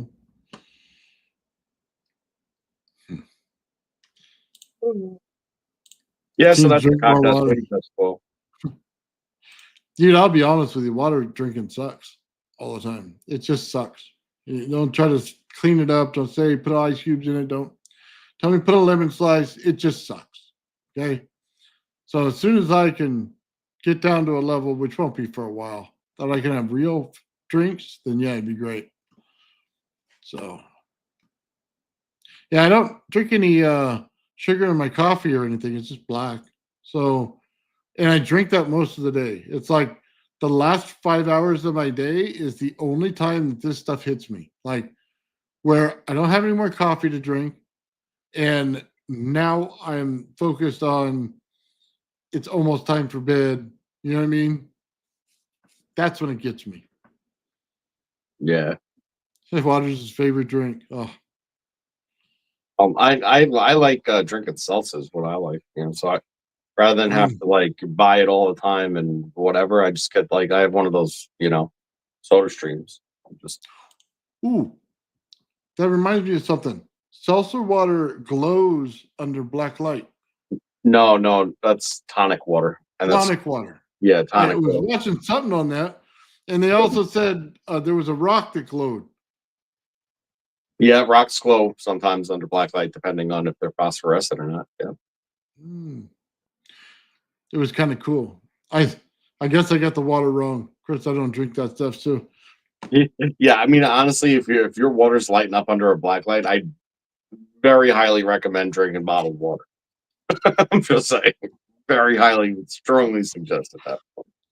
well, look, I'm just wondering because you get different waters and you put the energy in it. What will it do? Like Right. if it's Well, I already mean, tonic glowing, water, I don't think's ever been tested, but what's in it is quinine. It's like bitter. well, Yeah. what do you say we run some of this energy through that? You think it'd be a little bit different or anything? I mean, I could put a black light into it. I just shove the black light right down in there. I mean, if it's, if it lights up under the black light, I mean, obviously it has different energy properties and characteristics than just plain old water. So I would say it's worth giving it a go. Yes, and quinine is good for radiation poisoning. That is absolutely true. Yes. Then why do people drink that stuff? Oh. I don't Tonic know. or toxic water? Man, people like it with gin and stuff like that, like gin and tonic. But I got to be real, man. Gin tastes like shit too. Like even like good gins. I've had people be like, "Man, these are good gin." Yeah, good gin ain't got nothing on a bad bourbon. Yeah, dude. I haven't had any alcohol at all in what, like a year and a half. The beer has what calories or something in it. It just made me fat. That's all it did. And then hard drinking just screwed up my mind. So no thank you to both. So I'm way better without all of that. That's fair enough. So yeah. Carbs, what he says. Yeah, well, it scared the living daylights out of me. Just so you know, I got gout, and then like things stopped working right. You start to have body fluids, build up, things like that, and then you felt like your kidneys were going out. You felt like your liver was going out, and I'm freaked out of my mind. Okay, and I'm getting pains everywhere. I don't know what's going on, and I finally saw the doctor and got it straightened out. You know what I mean? But dude, for a while there, I thought I was dying. I'm like, every day it was something different. And I'm going, God, this is pure hell. Yeah. So, We got Ian coming back in with the dicyanin references. Ever since we mentioned the damn dicyanin, man, it won't die, and for right reason, man. We ought to have a pair. what is that? Dicyanin? What is it? Yeah, the blue glasses. Oh, the blue glasses. Yes. I'll tell you what, if I can, they were what, $150? I want to say they were 200, but yeah. I think you get one lens for maybe 1 or 150, but it's only one lens and it's meant for like a camera. If you want Oh, goggles. that's what I want. No, Yeah. that's what I want for the camera. Oh. Society says it's 150. Okay. Well, then Or maybe he's just scoffing at the price at 150. I mean, at the end of the day, if you could find some non-expired hydrated dicyanin, well, let us know, because then we could scoff at the price. The problem is, I don't think anybody knows how to get it. Well, I'll tell you what, we should look into it, Joe, and see exactly what they see in them. Like if somebody's got a pair and did it on YouTube and stuff. Mm-hmm. And then if we think it's really something we should do, man, then let's I'll put my money together to do it. Yeah, You know what I mean? figure it out, man. Yeah, we'll get there. That sounds like a good idea to me. Yeah, there's definitely some YouTube videos out there. I think it's definitely one of those picks no justice sort of situations, but Well, we're gonna have to figure it out, because anything that can see the fields, man, we need it. yeah. The other way sounds complicated. You get a mirror, you get a camera, you get some light tricks. I mean, dude, I got enough junk in my garage. It's that complicated, yeah, but is that probably more effective? I mean, probably. Oh, probably is, but Probably more effective. for And gas, that's a nice little trick. yeah, but You can see the Joel- frigging air turbulence, for Christ's sakes. I mean, that's pretty sick. okay. Yeah. It's not that. I'm fighting myself on space in my garage. I literally need like 20 more bins available to me to put stuff in. And I don't have it, because it's like I want to get rid of some stuff, but then every week I'm looking through those junk drawers going, what capacitor do I need? What do I need here? What do I need to tear out of it? And if I don't have that, then it's an Amazon thing and it costs me a lot of money. Yeah. Oh, listen, life goals is to have either a barn or an airplane hangar, right? Yeah. It's like life goals. Then you can do whatever you want. Yeah, no kidding.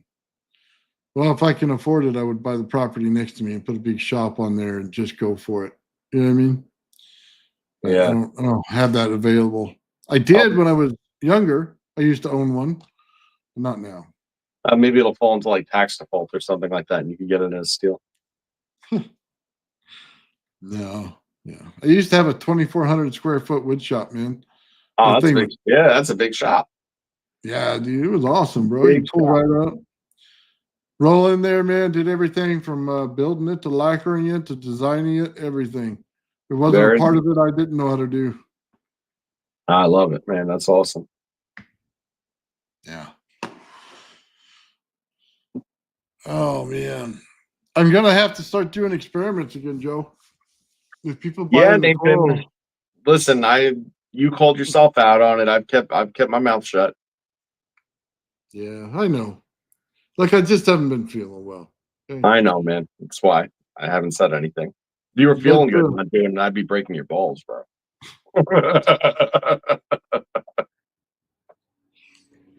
Yeah, well, I got my Hitman coil, which is pink and black, and dude, I called it that after we saw Dennis's coil over here.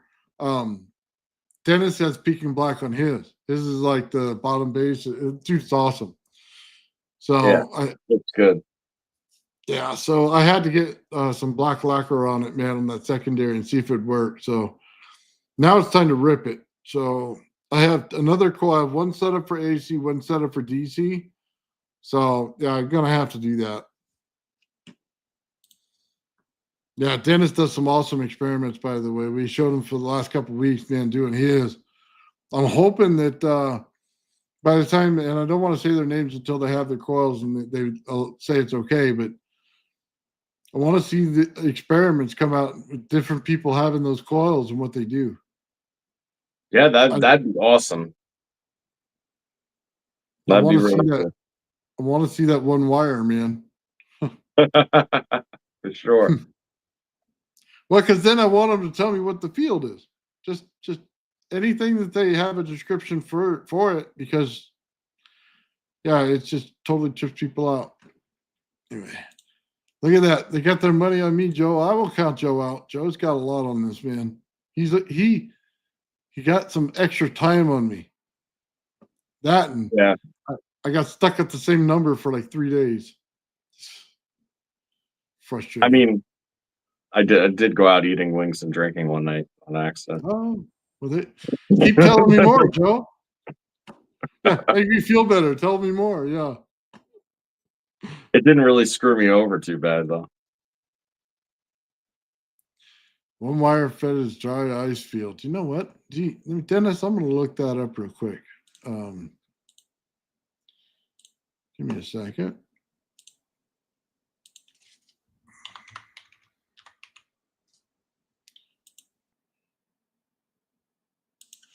Okay. Yeah, damn right I'm out breaking rocks. I'm gonna see if I can get back out there this weekend, see if there's a local place or not.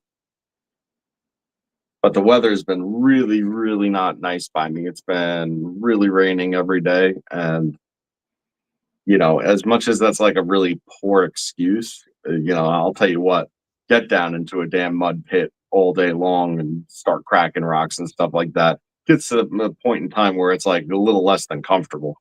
So, Yeah, dude, I get that. Let's see. One wire right here.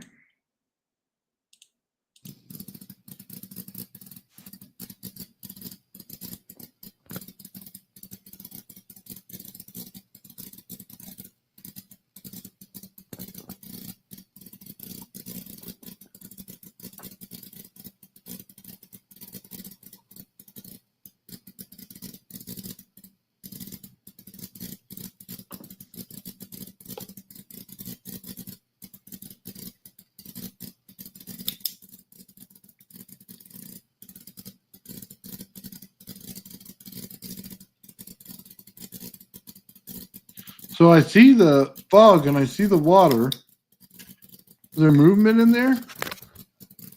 I mean, it's got dry ice in there, so it's probably bubbling up a little bit unless it's been iced over.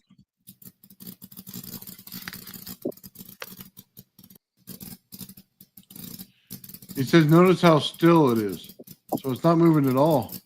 It is very still. That reminds me of the coil that I showed you where the smoke just lingered Mm-hmm. and just kind of like sat there.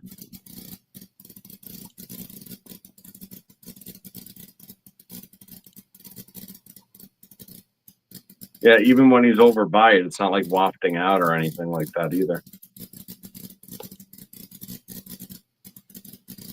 Yeah, I was kind of hoping he would see the field in the dry ice. No, you'd probably do better with one of the vapor chambers. Yeah. That's cool, Well, though. I do yeah, like that the is- experimenting. No, it was very cool.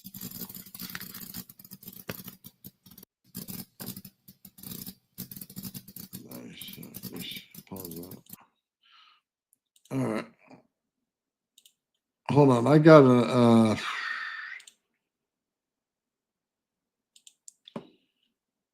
So I had somebody message me today. They had built a coil like Sean and I's.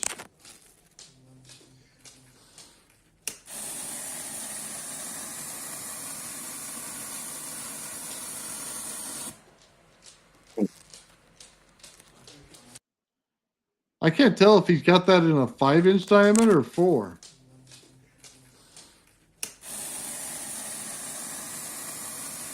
But he's getting a lot of DC power out of it right away. Yeah, it's fuzzy.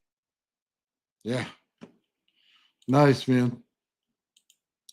You guys are doing great, man. Read that. Yeah, you got a lot of cool experiments, man. Yeah, for sure. No, that's neat. I'll tell you what, that plastic on that number 1 coil that I did, I used to have it like, you can go like this to the coil. And once I put that in there, man, that resonance got way better. It was set, and it was like, oh, it loved that. It stayed in the same place, man, and boom, the field got so much better. Yeah, once you can keep something like still without dampening it, it's going to fall into greater resonance much easier, much more potential for reaching higher degrees of resonance as well. Yeah. Oh, yeah. Dude, you're going to have a state in there for everybody who does this. You're going to run it, and it's going to feel like a good resonance frequency, right? And you're going to get a lot of power at it. Then you're going to hit a different resonance frequency of it, and it's going to be a monster. It'll just start heating up everything in your room, everything. So when Tesla says he's heating up everything, oh, trust me, he was. So as a matter of fact, Joe, I think I have that. Let me see. Oh, thing. I have one that shows it anyway. Okay. And of course, it's got to be completely different than everything else. So, or it just wouldn't be me over there screwing around building stuff. So here we go. I put these 2 Tesla coils together. I connected them right there. I soldered them together. Now they're resonating as 1 Tesla coil. We have 10.1 volts in there, and I'm trying not to get too close because the resonance in this thing is awesome, but it's resonating at 165.5. So what's going on here?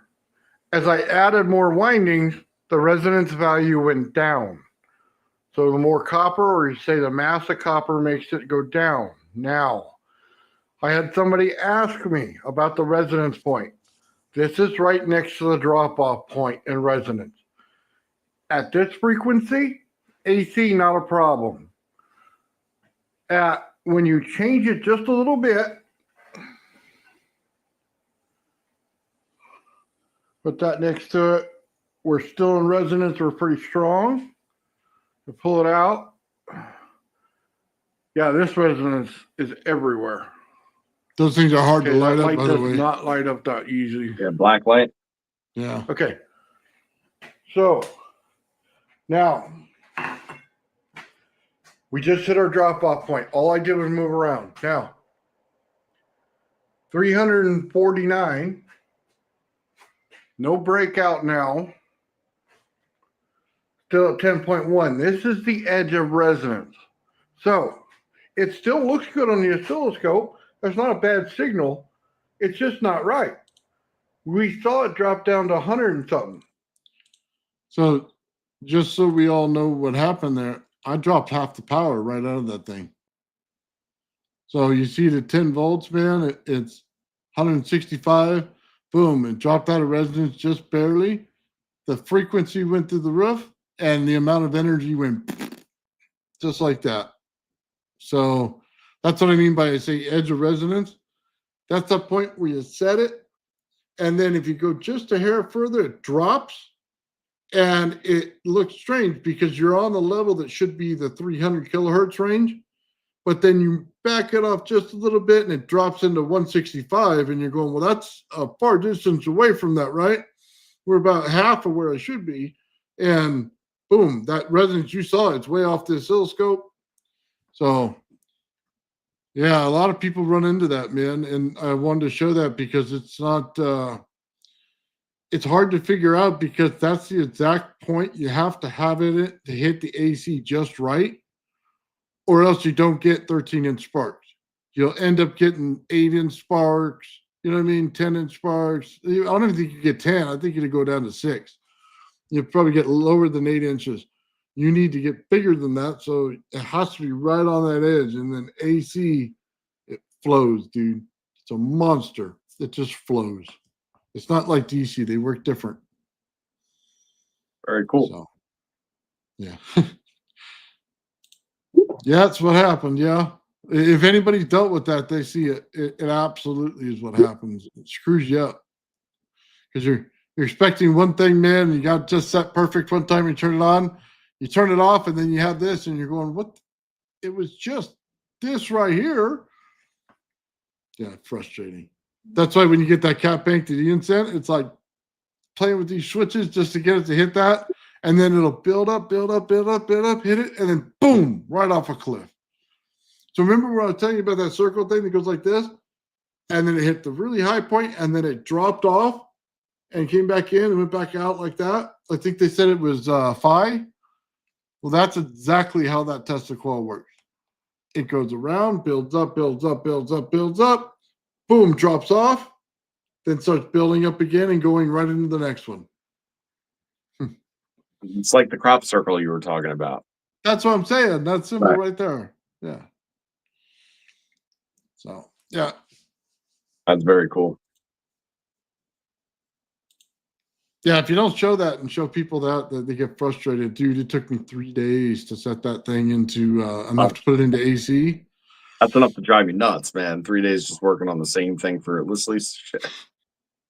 I'm moving this clip, Joe, in like 5 minutes. Literally, I'm counting the minutes before showtime, and I had to have it done live, right? Oh. So been days and days and nothing. I'm going. I got my hat in my hand coming to the table, and then I go, let me do one more shot. And I put it in there, and it, whoa, I'm like, yeah.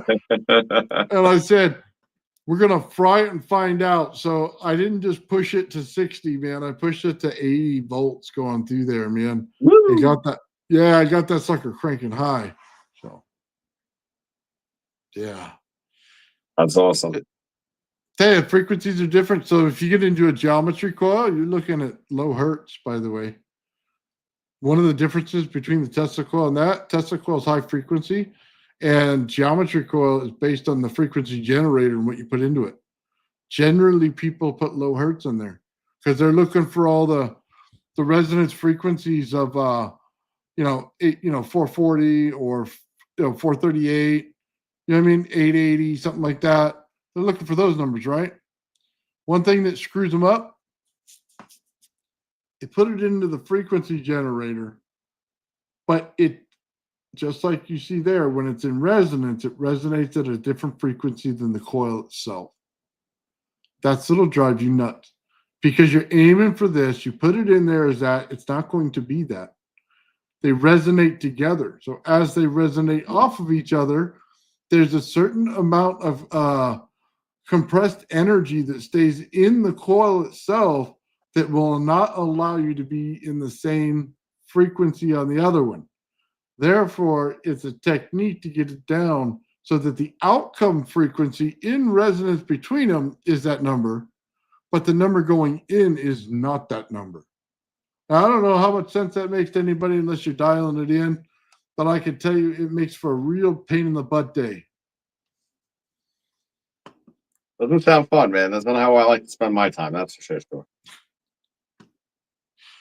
Well, that's the way it works. That's why Ben has trouble with it because he was hitting with that second coil he put there. He's getting that second thing, so it shows up as back EMF, right? Yep. And the back EMF would blow his circuit.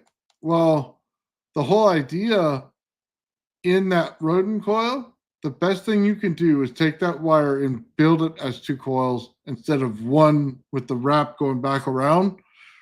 Now you have something ready to go. Then you can start working on it the right way, because then you won't get off numbers on it, and it'll be 2 coils bouncing off of each other, right? Then it'll be right. And then you can pick up the extra wires as multiplication on each one of them. So that's why when we're looking at the coil, I tell you, make that extra lug, and you look at me and go, who cares? Well, that's why. Because it literally has a different function when you do it. Oh, yeah. Ben Buns. He was with the 3 holes when he's looking down at the outlet. Never forget that. Like I said in the chat the other day, you know what's better than 3 holes? 6 holes. And then, as Nathan and I then found out, like earlier this week, the only thing better than 6 holes is 9 holes.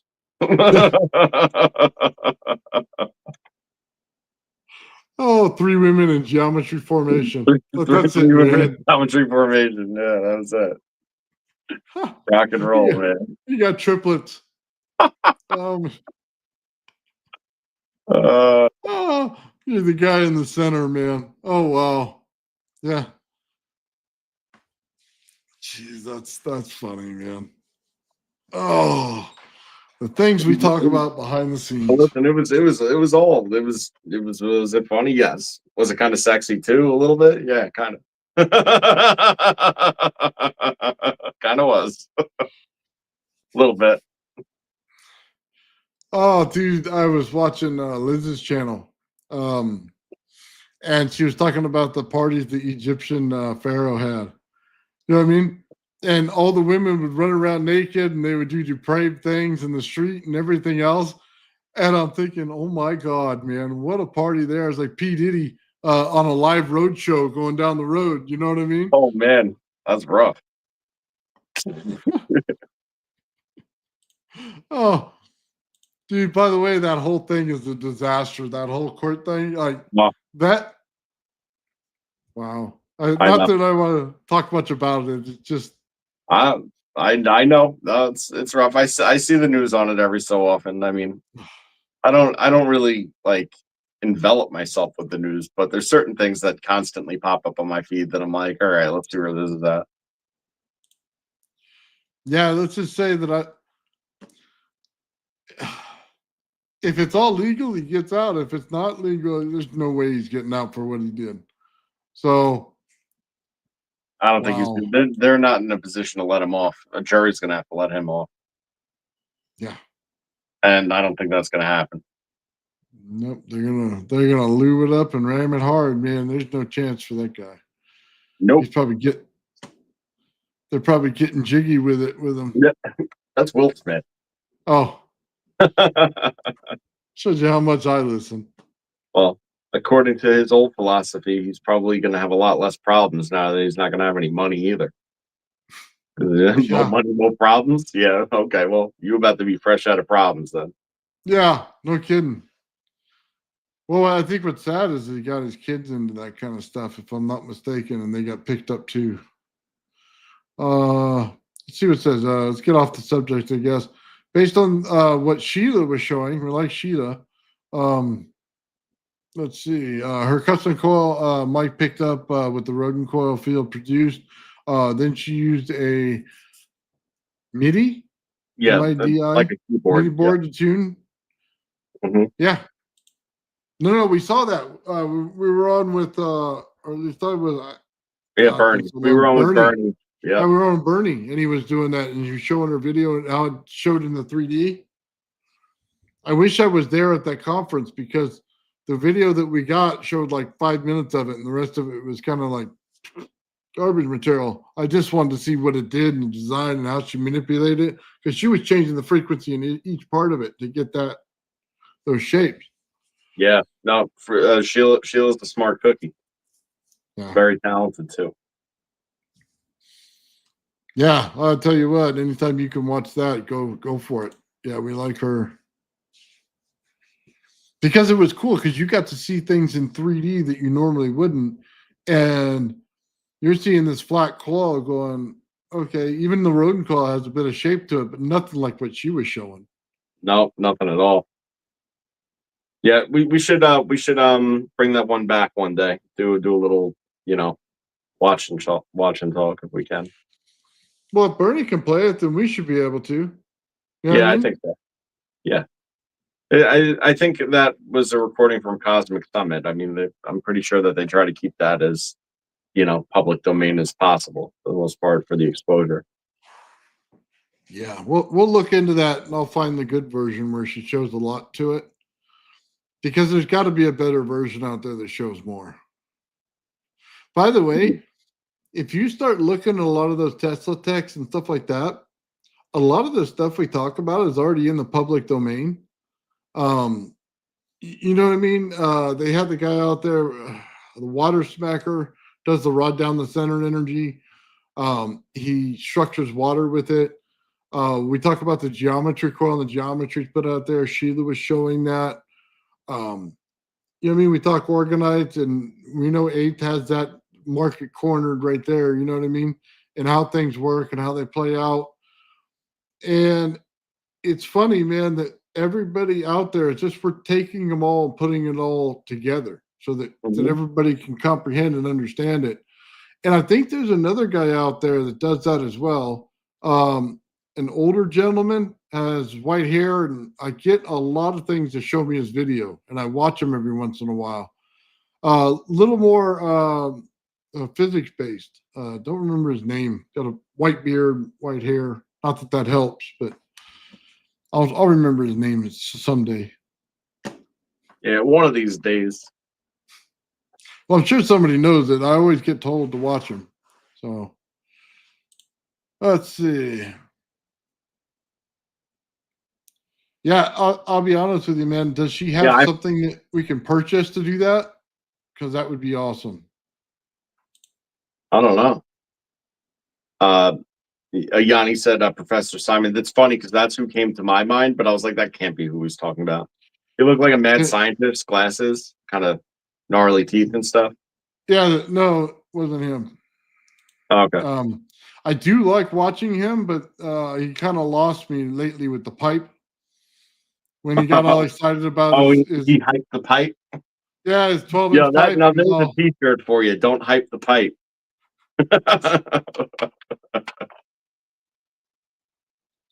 Joe's over there. He sent me a video of a guy, and then it was a fountain, I think it was, in the bathroom, and the guy was peeing, and he moved his brush or something like this. And I'm thinking, you know what? We could take a cake decoration and put it on top of these Tesla coils. We'll just bend the wire coming out. And then right there out of that hole, man, we'll shoot all the lightning sparks out of it. That would be awesome. We'll do our own little DIY project. You could 3D there. print whatever you want. You could probably even get like someone bending over with their pants pulled down so it shoots out of their ass. Oh, that's the best, dude. Be like taco night all over again. You beat me to it. Thank you. Like, oh man, what a heat.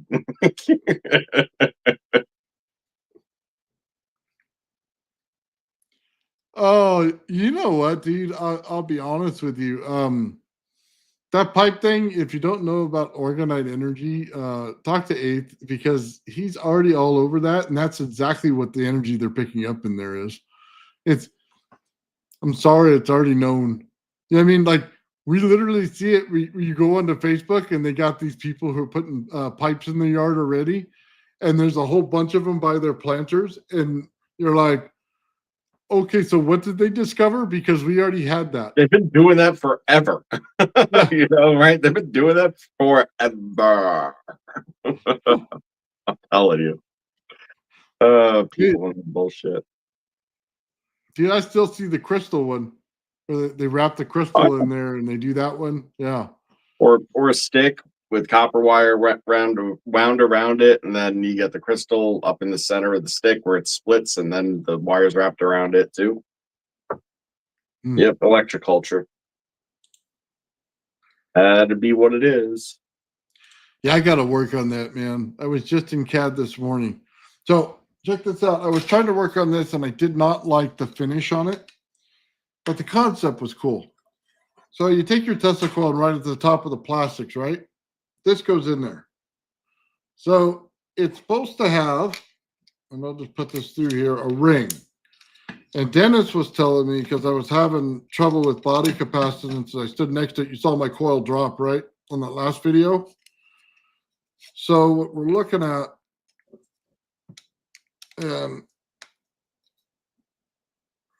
this right here. So you set this on there, and yes, that's really horrible, and did not bend it correctly, but you get the idea. So it sits on there and it holds it, and what it does is it puts something that interrupts it already. So when you set your resonance, it doesn't let it freak out as you come back and forth to it, right?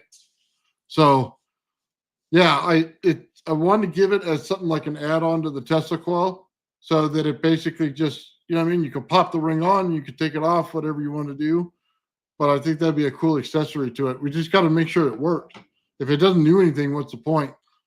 I mean, I would like to maybe run a few more layers of the ring like that, and we can set up a bipolar coil.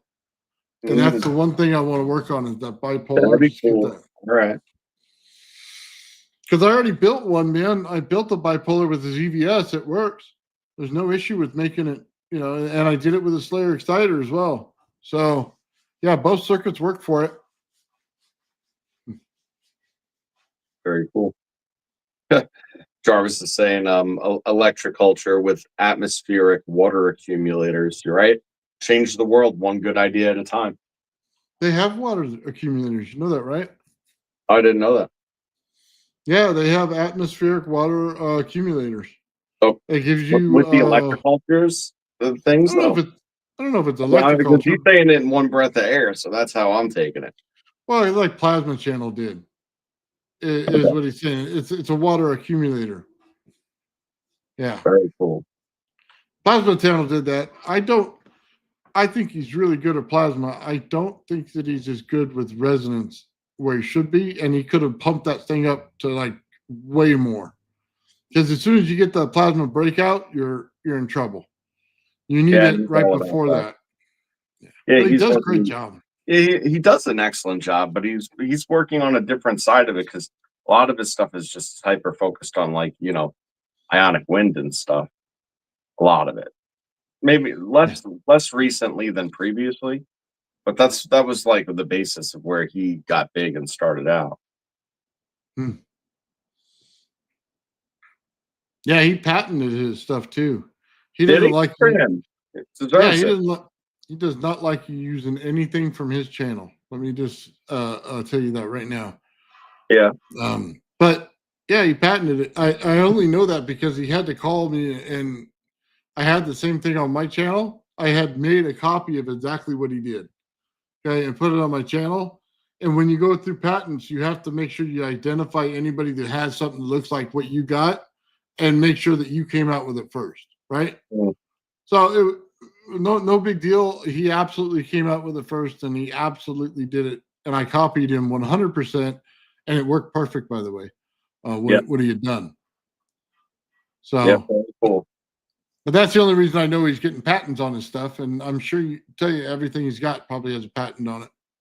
Well, I mean, patent's only good if you're looking to, you know, make it and sell it, and it's not yours, right? So you can still make any of the stuff and experiment with it all you want, and as soon as you make a sudden change to it, his patent's out the window. So trust me, I made a lot of those. So, you know what I'd like to do one day is get somebody like he does, where he's got somebody producing it in the background. You know what I mean? Yeah. It does all the camera work. Yeah. I'd probably make a lot more views on my channel that way, because the experiment's the easy part for me. The hard part is getting all that professional camera work done.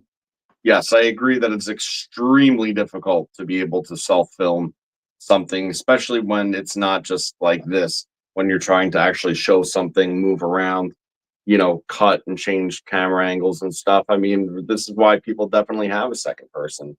You know, you need to like get like somebody from the neighborhood or something like that that's into this stuff, and give them a crash course and throw them a camera. That's well. I'll I'll be honest with you, man. If I can find somebody around me who's into all that stuff and would do that, they're going to get a lot of cool pictures for the camera for high voltage and everything else out of it.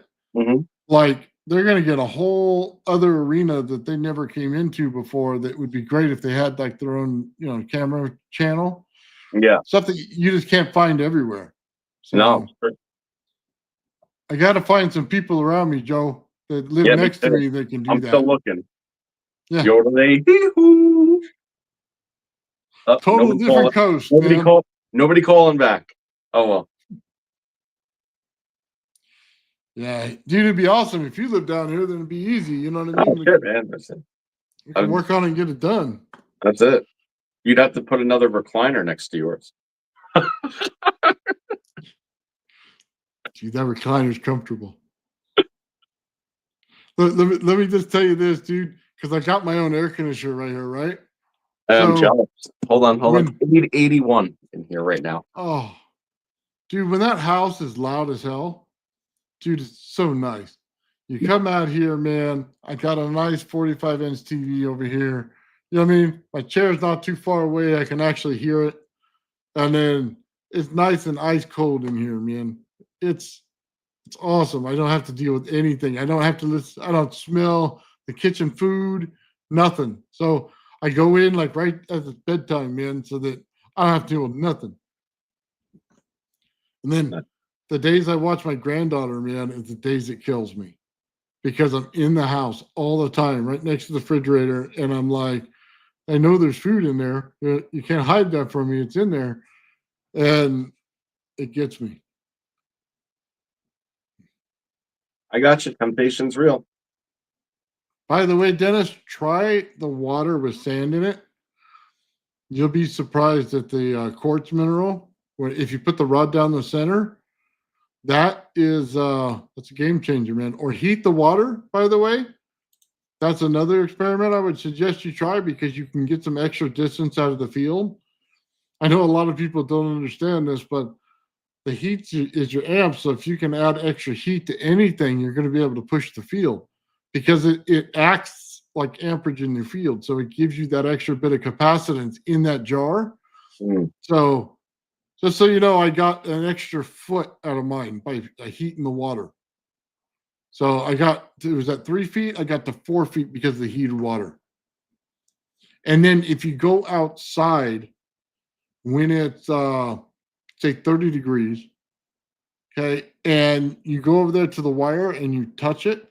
So take a wire that's a 14 gauge wall wire, put it down the center, and then run it to something, okay, just to anything, then touch the wire. It'll all light up blue right around it. So it's the coolest thing.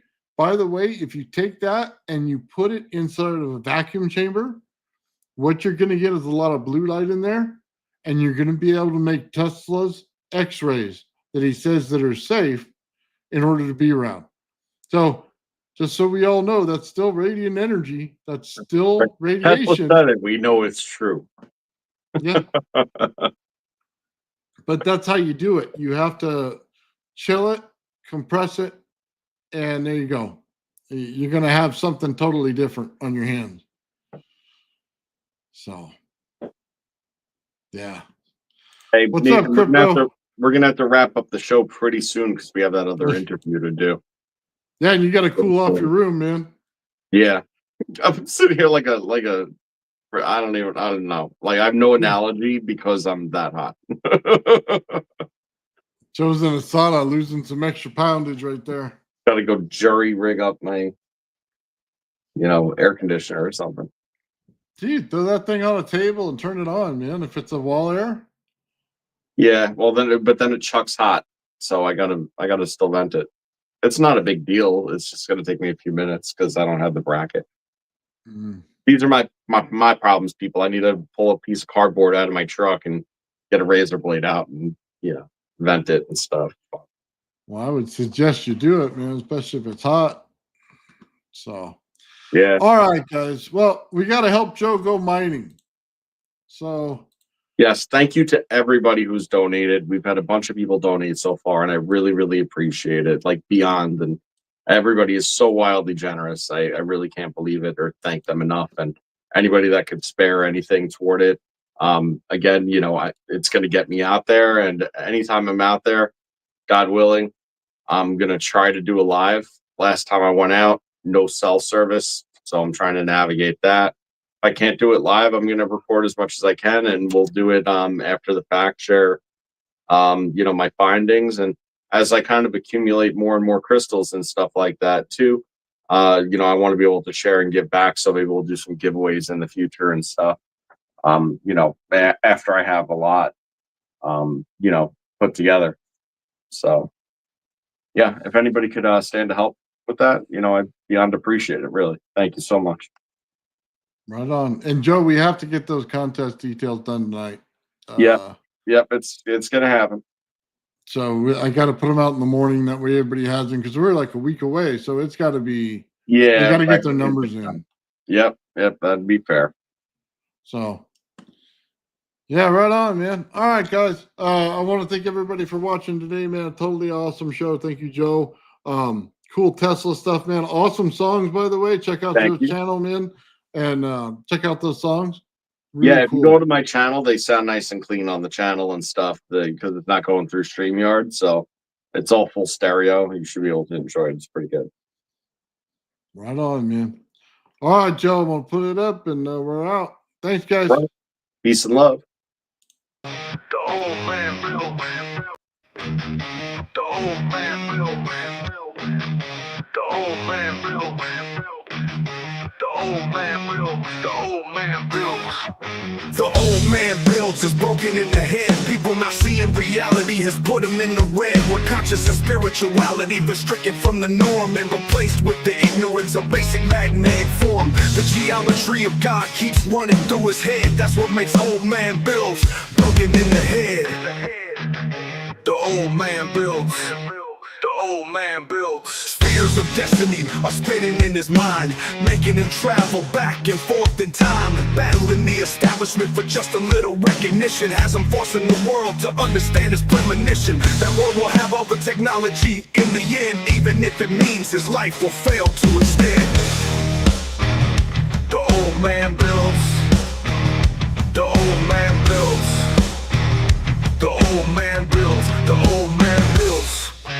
Fears of destiny are spinning in his mind, making him travel back and forth in time, battling the establishment for just a little recognition. Has him forcing the world to understand his premonition. That world will have all the technology in the end, even if it means his life will fail to extend. The old man builds. The old man builds. The old man builds. The old man builds.